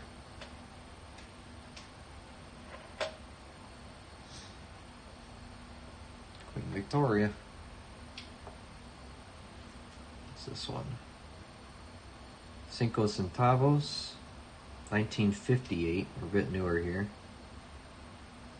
Oh, Mexico. Camera, hello. Usados Unidos Mexicanos. What a great design. Look at that. That's cool. That's really cool. Alright, what's this one? Federation of Nigeria, 1959. Queen Elizabeth II, 1 penny. This is a fantastic detail on these. Look at that. Like it was just made. That's wild stuff. Wow. I'm still blown away by the French Empire coins. That's cool. And this, having a capped bust, I mean, you can't see it, but that's a piece of American history there.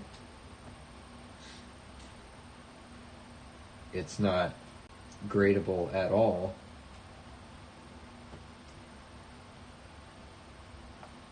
But being in 1836, let's just assume it is. Which is a shame because in decent condition, these are very valuable coins. Yeah. So it just being this, if you could make out the bust, and even if everything was worn down, if you could at least make out everything roughly, this is a $40 coin in awful condition. So that's cool. But it's American history. I'm not going to sell it. I'm going to keep it. That 1874 5 cents is a valuable coin. Which one was that? Was it the little one here? That's 1900. Oh, this one? This guy?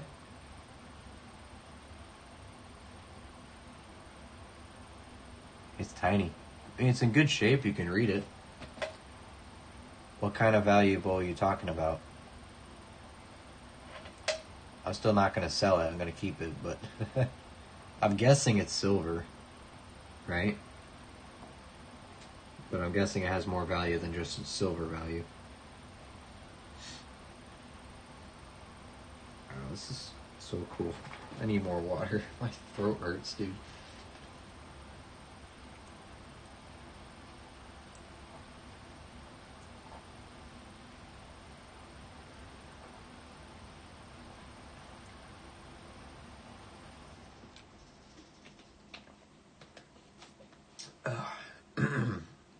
The thing is, I still have more foreigns to look through. This was just my great-grandfather's. I still have my grandparents' coins to look through.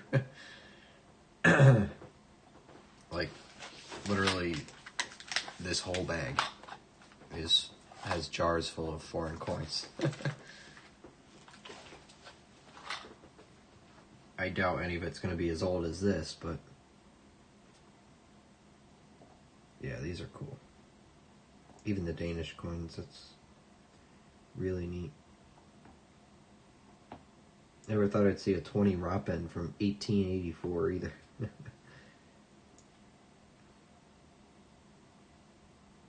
But this Napoleon III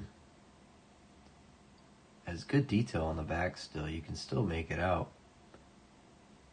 1866, 1 franc. I wish there was more detail, but hey, beggars can't be choosers, right? In the right light, you can make that out very well. So, and then in 1869, 66 is older. Let's see it under the scope of it. 1874 is 4 variety. Wow, really?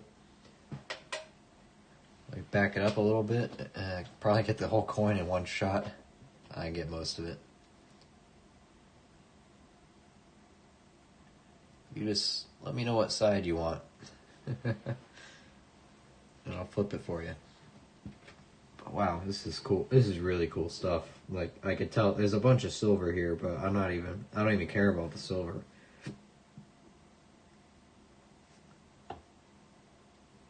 Like, having this 1 cent 1902 in good shape is beautiful. Just having this capped bust dime, even though you can't read it, just having it makes me happy because, again, it's American history. I'm going to hold on to it. The French Empire stuff was stuff I did not expect to find in here. That's great. All the extra silver from Canada and England here is just bonus. A lot of Swiss stuff, which I'm very happy about because the Swiss coins hold detail amazingly over time. They really do. And it's cool seeing Queen Victoria in such good detail. 1898.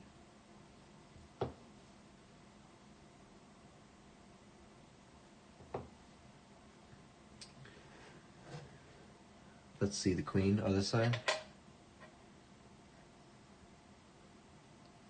Let me see if I can back this out a bit more. Oh, nope, we're at the top. You just gonna have to tell me how you want it moved around.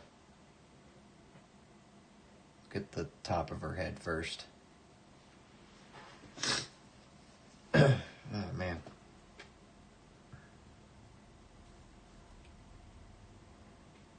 And this King George is in great shape. 1912, 1 penny.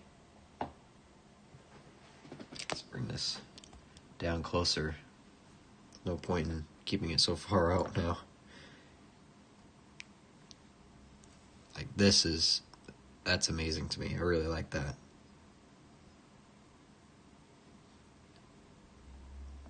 Mexico, that French one in here.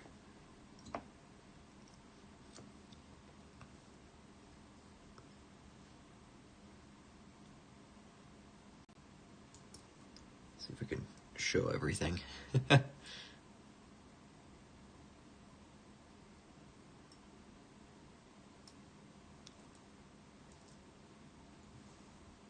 we go. You can. Oh, that's cool stuff. Judge, how you doing? Good day indeed. Well, it's a bit late now, but we're burning the midnight oil here to look at all of these cool foreign coins we pulled out. Well, foreign to some, not foreign to others. Maple's working hard over there deciphering this Canadian coin for me.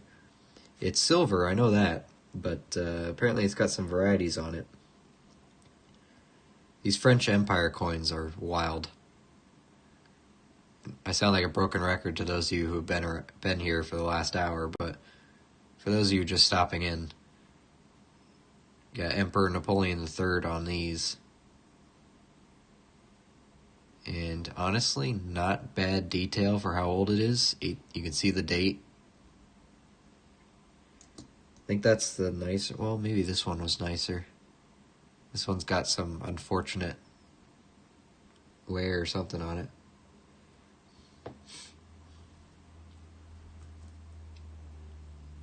This one was nice.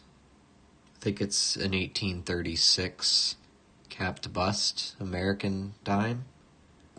It's at least silver. I thought it was nicer, probably still worth $30. Man, this is pretty nice to me. What are the varieties on it?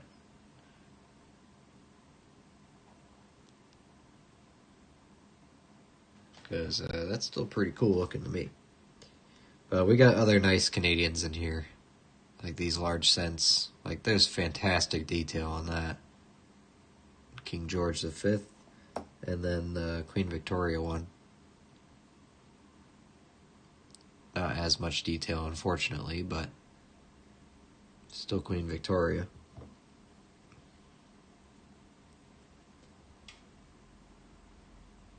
Republic of France.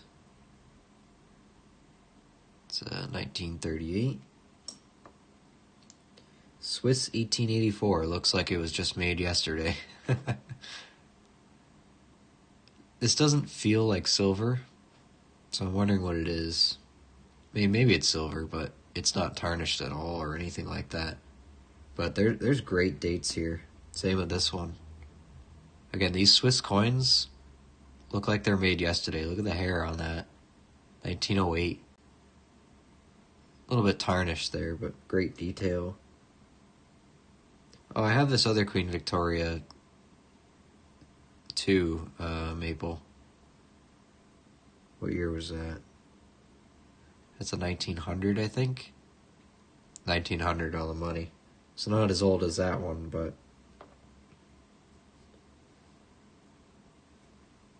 this 1 cent looks good. King George V. Large date, small date, 4/4, 8/8. I think yours is a large date. I'm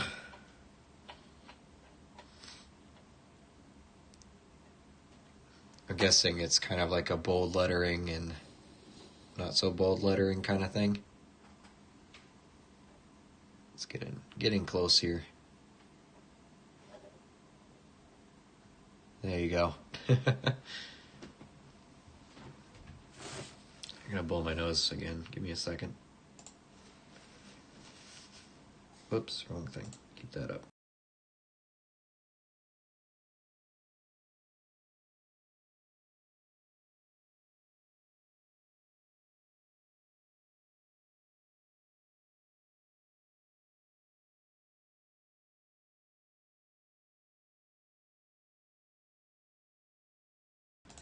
Alright, I'll have to get one of your, like, the Canadian equivalent of the, of our US Red Book. I'll have to get one of those. You look at the 4. I mean, I don't know how you can make it bigger than that, so, like, without it being unreadable, so it looks like a large date. Small date, the 4 looks skinnier. Okay. That looks pretty big. I don't think you can make it bigger, so. That was cool. Alright, let's look at some other stuff. That was all really cool stuff. Still don't quite know what this is, but I'll look it up. We'll figure it out. Let's back this out. Oh yeah, that just sounds like silver. Okay. Let me put these back in the bag here. And don't worry if you guys missed any of this.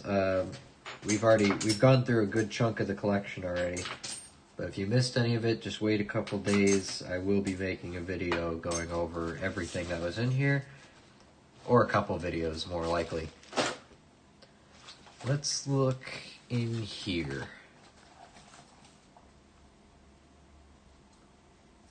Look at that. Great find. What's in this? Okay, so that's just some U.S. territories in good condition. But there's foreign stuff in here too. There's a jar. There's another jar here. I think these foreigns are going to be a little bit newer. There's also some bills in here. Oh wow, there's a lot of stuff. My grandmother is very particular, so she just wrote what was in here already. Got some English pounds, some pence. These are all they're gonna be more modern. I think this is all stuff that my grandparents have collected on their travels. But there's dollars in here, or bills in here that I wanted to look at. I didn't have time to look at them while I was there. Got some pins as well. This is a Pikes Peak Railway Manitou and Centennial pin. I collect pins, so.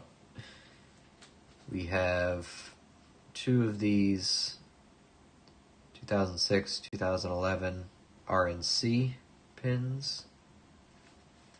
Now the dollars. It's a 5-cent piece. This is actually American. This is a military payment certificate for use only in United States military establishments by United States authorized personnel in accordance with applicable rules and regulations. Let me get this microscope out of the way. I've never seen one of these before. I didn't even know these existed. When I saw this side, I thought, oh, that's a foreign note. Nope, that's American. Completely new to me. I don't know what year this was printed. There's probably a number on here that tells me. The series, maybe. Would it be... 1978 seems a bit new for this, given that it's only 5 cents. So that doesn't make much sense, but this is very cool. I've never seen one of these before. A military payment certificate for 5 cents. What else we got in here? This a Herzegovina. I always struggle to say that. Herzegovinian bank? Herzegovina? Herzegovina? Sorry.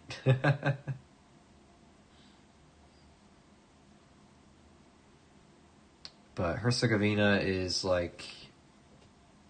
It was like part of Yugoslavia. Now it's independent. Or no, wait. Make sure I'm saying that right. I think it's around like Croatia now, Herzegovina. Correct me if I'm wrong. But we got a couple of those. We got 3 of those. And then a 5. Maraca, I think, is the denomination. Or the currency.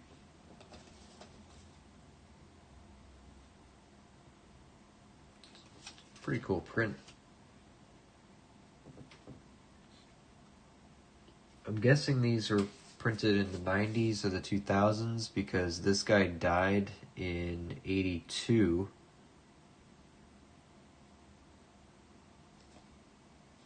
I don't know. It would make sense to be printed after that.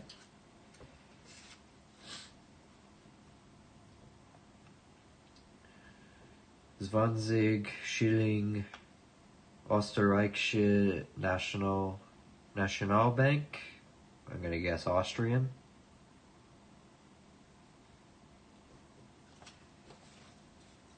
My German's okay. 20 Schilling. Albertina. Because Österreich is Austrian.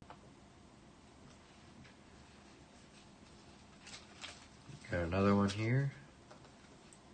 50 Schilling. So 20 is 20. 50 is 50. Österreichische Nationalbank.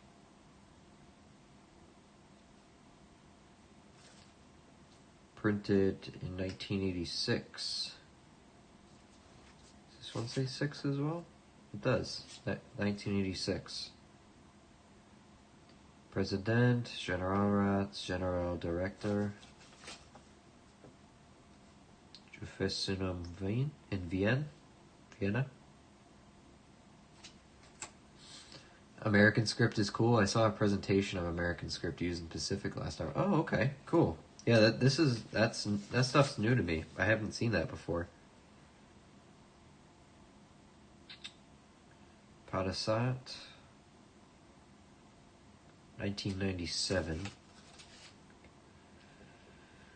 This one would be a guess to me. What country this would go to. I'm guessing the key here is in Seska Narodny. Is this like some Eastern European? Like Hungary or Poland?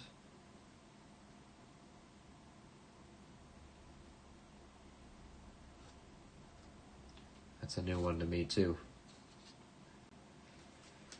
We got the Bermuda Monetary Authority, good old Lizzie, and the Rock Dove,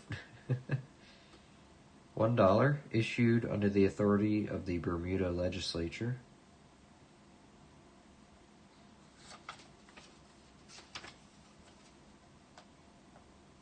It's not a bad design. One thing I noticed is that a lot of countries' currency, especially, their bills, are a lot smaller than American dollars. Which I'm sure there's reasons, but I mean, it's not like there's any standard that has to be followed for size of currency, but just something I noticed. These are all printed April 1978. There's a couple of them in here. 1988. 88. Got $5 there. And Banco Central do Brasil, Cruzeiro.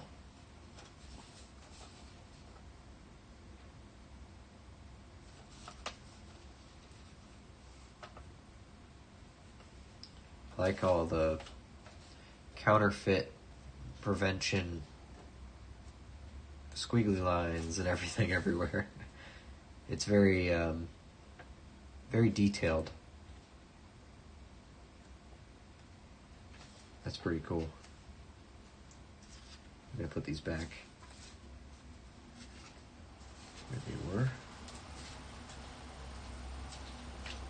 Knowing my grandmother, these are sorted in some kind of way. But I think from smallest denomination to largest, but I think this is cool, the coolest to me. Some American history. I mean, you notice this font anywhere, right? That font's on all of our money. Put the pins back in here. Okay. This bag still isn't empty, by the way. There's more stuff in this bag.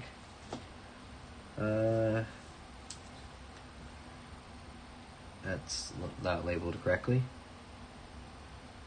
We got a 1992 10 pence and a 1989 20 pence. Nothing too crazy. We've picked those out of circulation before.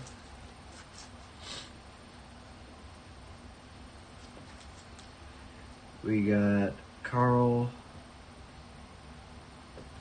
the 16th, Gustav Sverige, which is from Sweden, 1978. Sverige, 1993. 50 or. So these are Swedish denominations of coins with the king on them. I'm not going to spend time digging into that. Just keep going. I'm curious to know what's in this little box, so.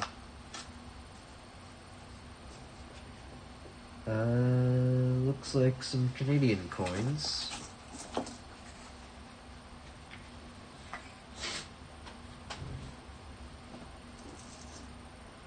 Oh, Bermuda. I haven't seen their dime before. 1971, 10 cent. Let's get the camera down here. Oops. Try not to bump it too much.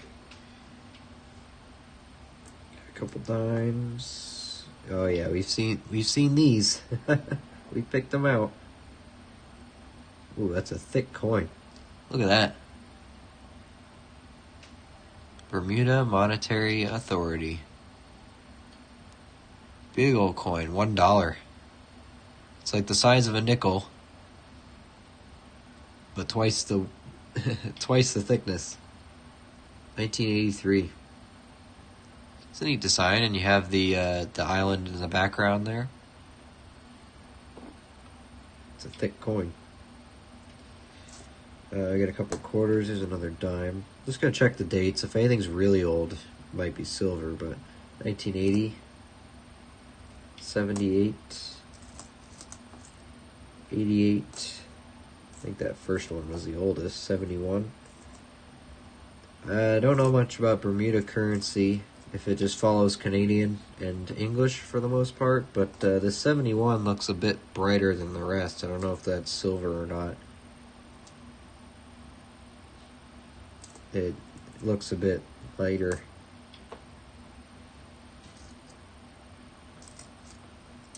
Got another nickel here, 77, 79. A couple cents, they got pigs on them.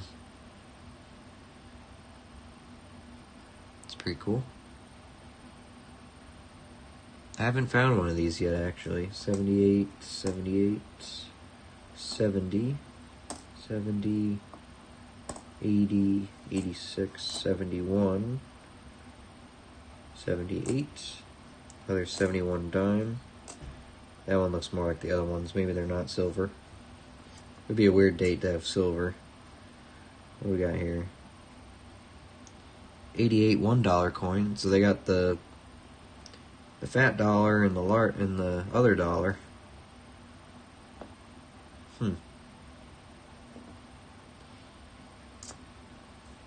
These are all going to be quarters. 1970, 79, 79,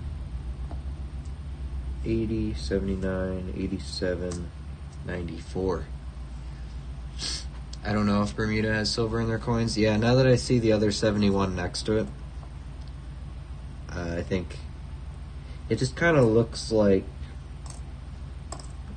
Actually, when I tap them together, though, they... Doesn't sound like silver. Doesn't sound good. Silver has a nice ring to it. Like, it sounds good. You just know it. That's neat. There's a whole box of just Bermuda coins in there. They're staying in the collection. I'm going to put them back in here.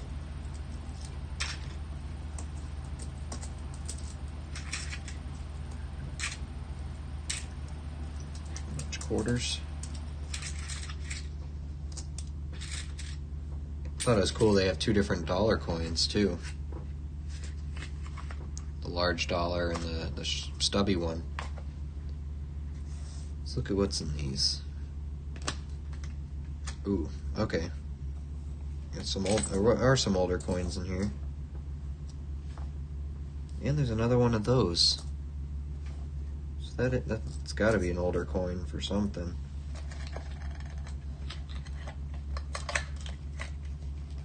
These are packed in here.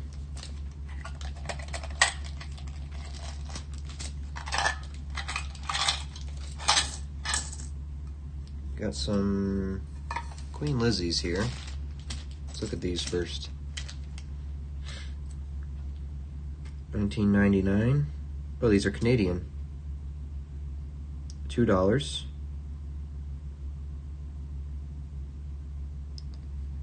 They're not toonies, though. 99, 96. Oh, the design's there. There's the polar bear. So what's up with this one? Why is it that design? What's this one? Because this one's a polar bear too. Those are both 96. Got a Philippines 1 peso. Another one. This one's 2018. Actually looks good. Got luster on it still. Got some... There's some quarters. 25-cent Canadians. This is the 2002, the commemorative ones.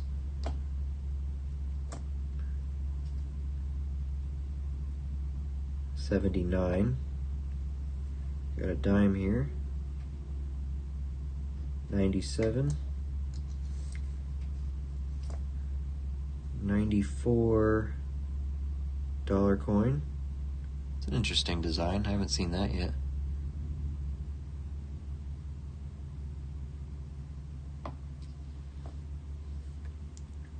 There's the loon. 89. Is this another commemorative year? 94? Or was that what I asked about this one? No, that's 99. Why does this dollar look like that? Yeah, so many annoying questions.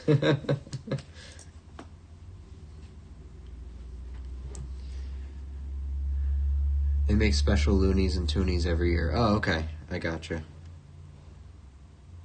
That looks very Asian influenced or something. I don't know what's going on there. Yeah, King George the Sixth, King Emperor. It's got a hole in him, unfortunately. Not on the other side, though. Oh, it's a New Zealand large penny, 1946. I haven't seen that before.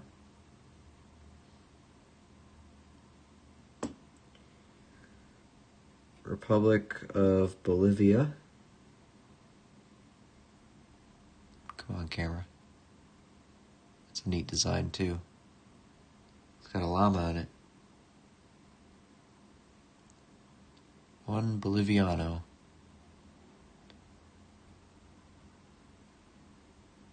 $1951.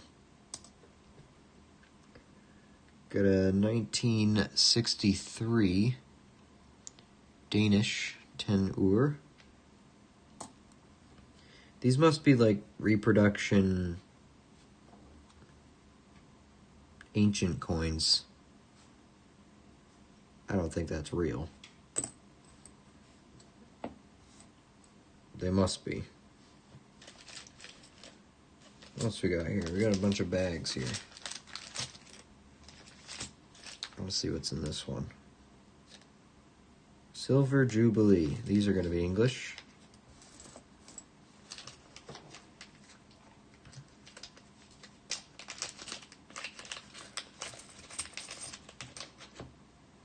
Oh, Australia. Okay. 1977. What a wild design. Look at that. That is intense. It's beautiful. It's a lot of crowns. Silver Jubilee, 50 cent. 1977 piece. Also have a 76. Kangaroo and ostrich, or emu.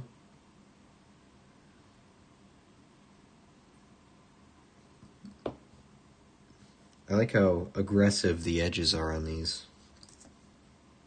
Another 76. It's platypus.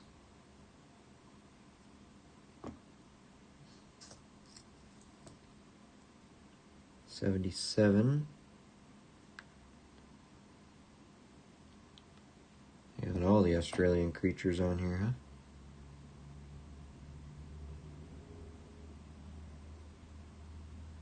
$75.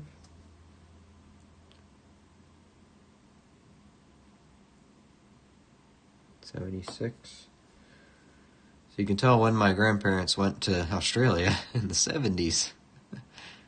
Oh, that's cool. I like that one. It's just a plant, but that's a very cool design. 1999 commemorated Nunavut becoming territory. Oh, okay, I gotcha. These are the Australian ones. Those are cool. Keep them in their bags. And if Grandma wanted them separate, I'll keep them separate for now. But, I mean, these ones are actually mine now, but I'm going to keep them separated for the sake of the video we're going to make still. This is just one jar still, by the way. I see some eagles here. Austrian, maybe?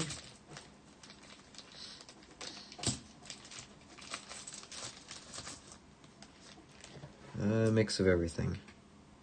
1982.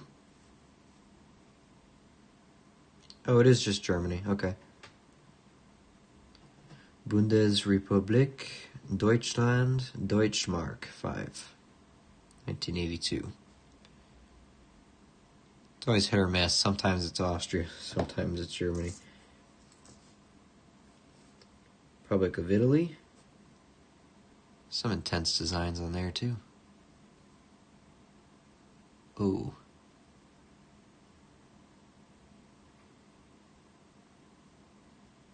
I like the cap and sword.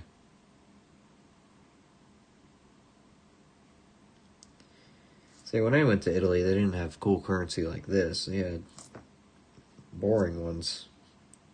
200 lire. Italy. Oh, we know this one. We know where this guy's from. Remember when we had to decipher that coin on stream, that nickel that we found? So we know this is Thailand. You'd have to decipher it for a date, but cool. A smaller denomination, or potentially bigger. Maybe it's a dime. Got a Mexican dime here.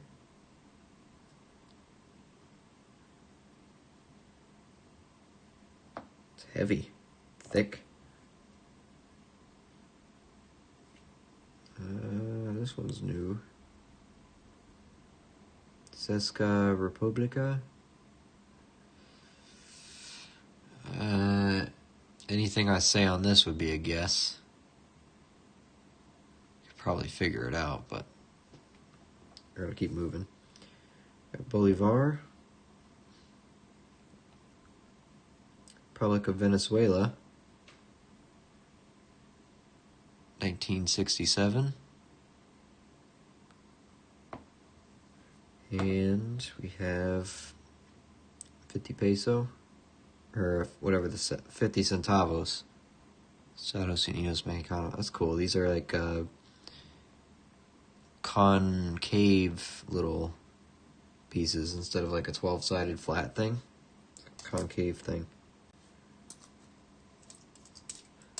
Cool little bag. What's in the next bag? It's weird. They're not like hyper sorted. They're just kind of...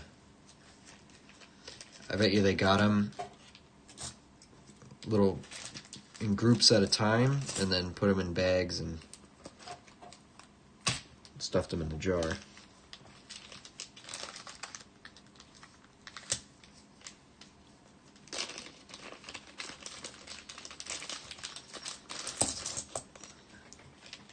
French coins. Ooh, this is light. That's aluminum. Publique Française, 1965. Polynesian colonies. This is aluminum. It is wicked, wicked light.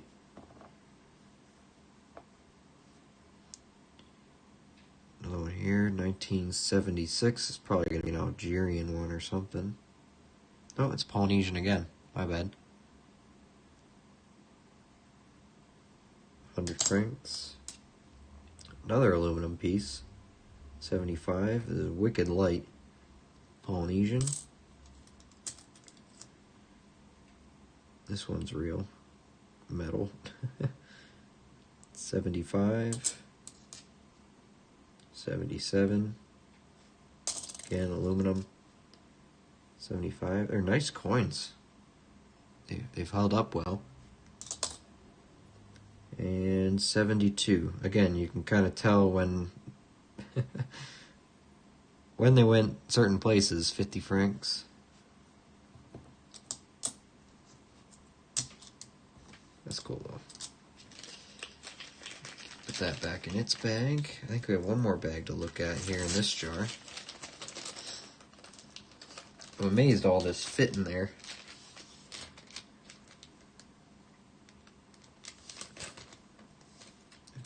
Did we look at these? We might have looked at these. Hold on.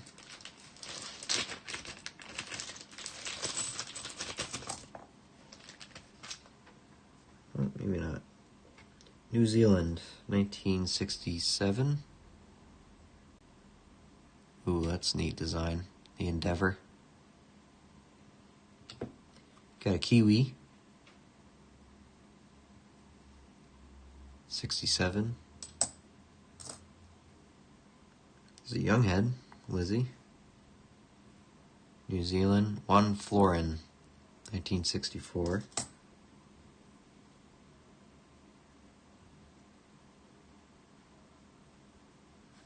Dime. Nickel. Nickel the size of a dime, dime the size of a nickel. 2-cent piece, 74, and a penny, 75. Let's put those back in. Okay. That was all in that one jar. Separate that. Let's look at this other jar.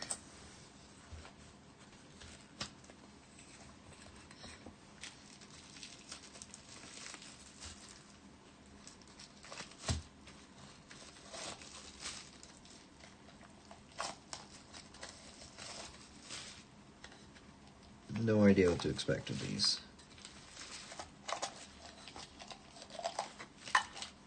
Okay. Man, a lot fits in those jars. Alright. I got some Swiss coins. I might not take these out. It's a bunch of 20 Rappen. We already have those 1880s ones from Great Grandpa's collection. Oh, well, I guess they just fall out. So, 1984, 1993, and 1969. 20 Rappen. We got plenty of those. Let's put those back in. Come on. Come on now. There we go.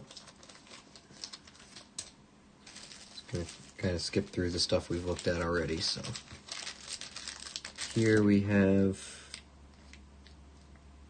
Swedish coins. I guess we haven't looked at Swedish ones up close yet.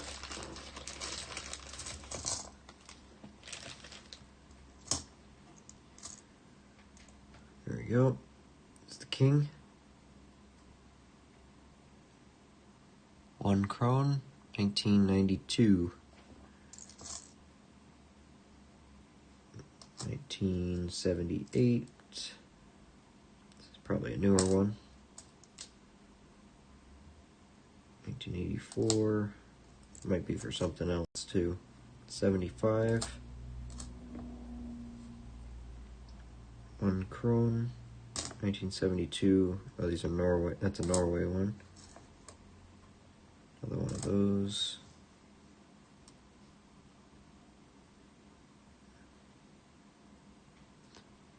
That's Finnish. 1991. The big old polar bear on it.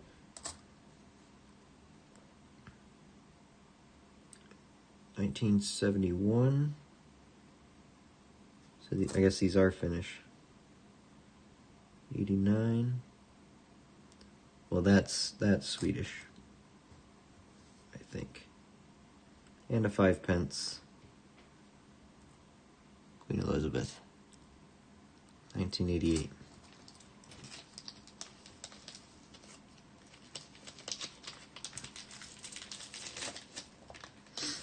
Okay.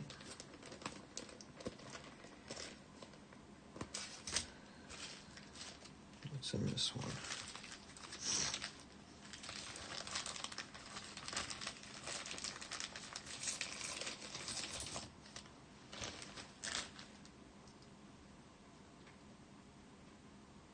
Italian Republic. 1979. 77.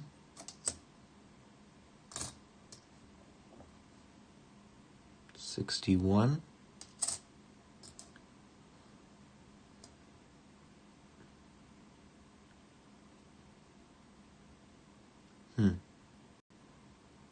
94, I guess. 200 Lyre. It's Italian. 91. 95. 95.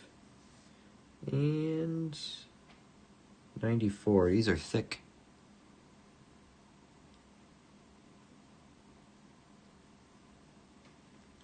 I like the thick coins. They look good. Let's put those back. Alright, what else we got in here? This one's kind of like a bubble wrap. Just bump the camera. My bad.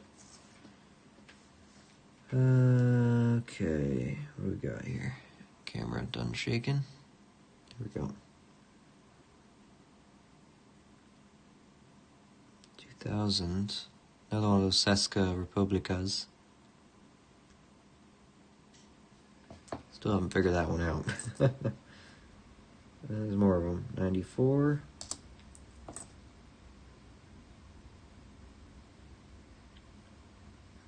94. €5. 2005. An Uraka. Panama. We did find one of these in our penny boxes. One Pfennig. It's German. Bundesrepublik Deutschland. 1950. That's actually it's going to be a West Germany Pfennig then.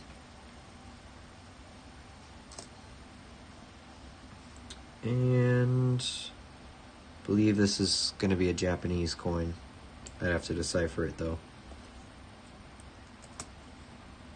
So one Pfennig, not to be confused with a Reichspfennig. We're past that point. Just a Pfennig. Oops, that's my jar.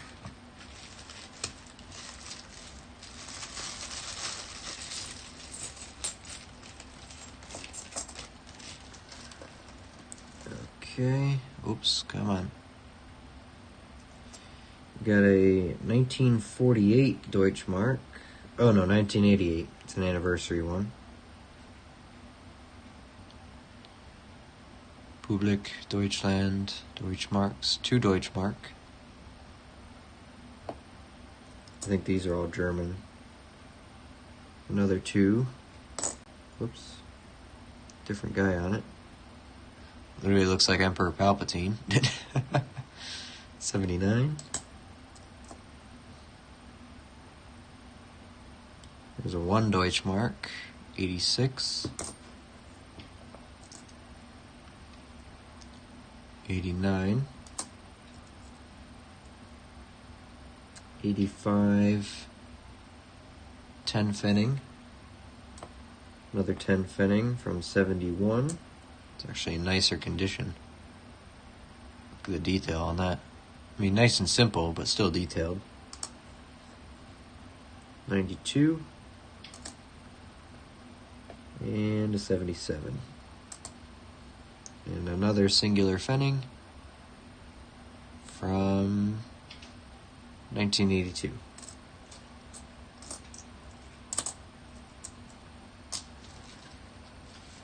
That's a German bag. I gotta stop hitting this camera.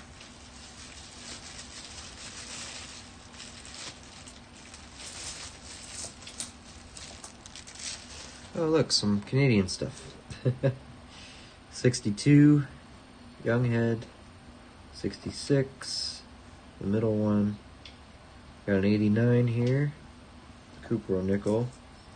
62, that's 100% nickel, I think, right?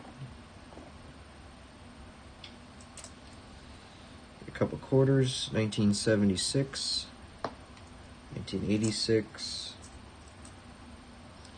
1988 loonie. And a 1989 loonie. Let's see, King George there. 73 dime. 85, 85, 83. And the King George camera is a 1950. Not bad. Nice little Canadian bag there. I think the 62 is 100% nickel. I think so. Someone can correct me on that. For now, it all goes back in the bag. Sort it all out later. Last bag in this jar. Oh, they just fell out. We have some Austrian coins. 1 shilling, Republik Österreich, 1994. Ein Schilling. Flowers on it. We got a 1995, 1994.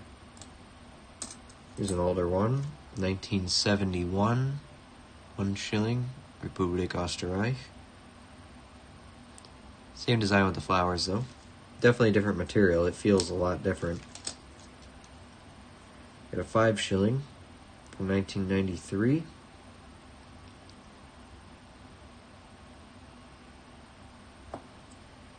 $5 from 95. A little bit nicer. And one from 1990. Cool. Alright. Oh. That bag is just disintegrated. Just falling apart. Wow, okay. I think we got through most of everything. We might be done for now. 'Cause I am tired. Wow. We're going at it for 4 hours here, so. Let's see, what was that? Yep. Alright, I don't know how I'm going to fit these all back in the jar. She barely had them in there to start with. I'll try, though.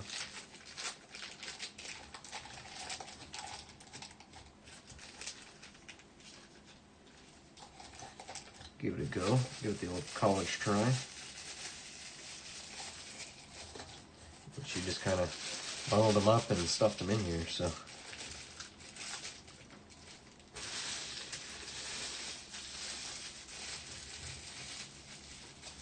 Gee.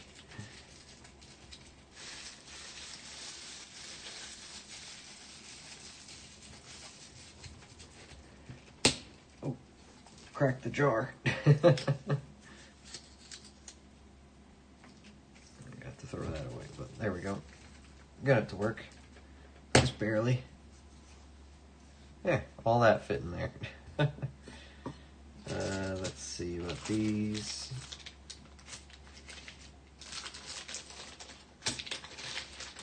These were loose on the bottom.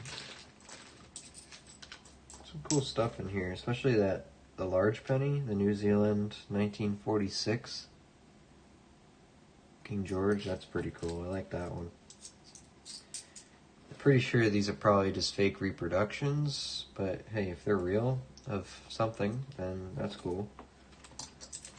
I'll have to figure it out. Let's get all this stuff put away here. My desk is a mess. I still have more. I'm supposed to look through these wheat pennies. These are my grandparents, not great-grandparents.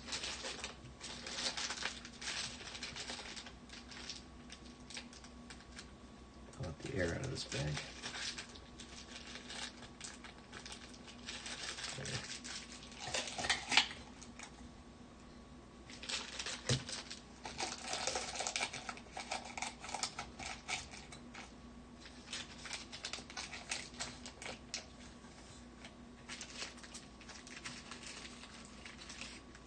Those can stay out. For now, that'll do. Okay, wow. Alright, I think real quick we'll look at these wheat pennies and I think we'll call it a night. Because kind of losing it here. That is so worn down it's flat or wasn't struck at all. I don't know about that one.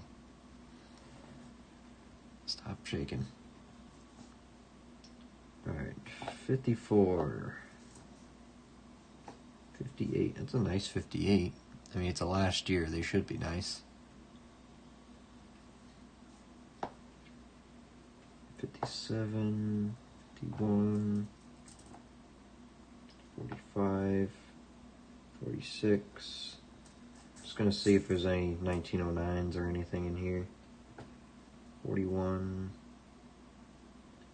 57 Denver, 58, 1917 was an oldie.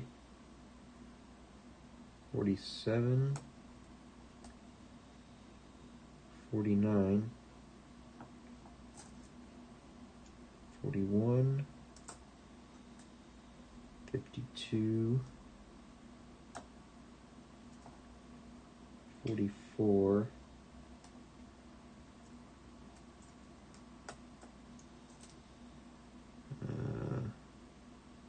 40, 44? 44. Whoops. 50, Denver, 56,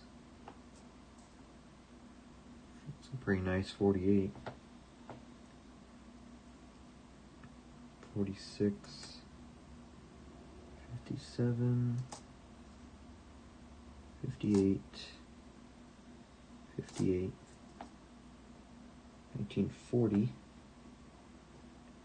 56, 58, 53,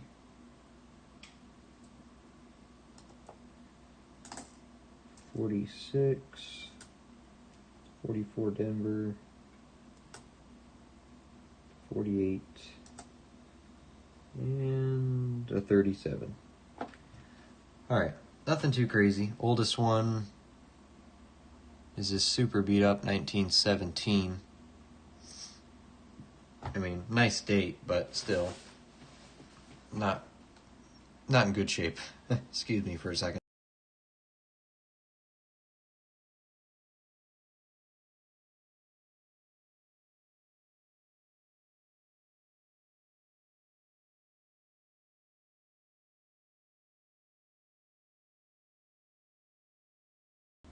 Alright, I'm back. So nothing crazy in these. Just gonna send them back to her, I think. Because I have stuff that's older than the 17 and much nicer than that, so let her keep a collection.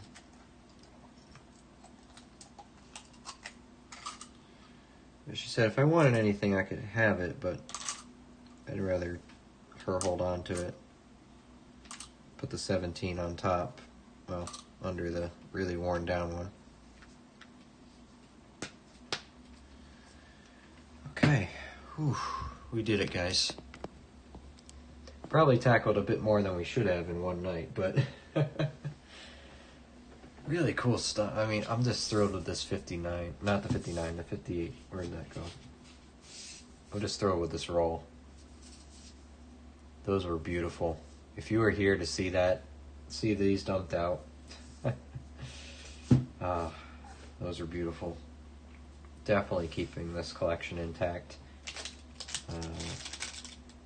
Don't know what was in that, but my great grandfather's old foreign collection was wild.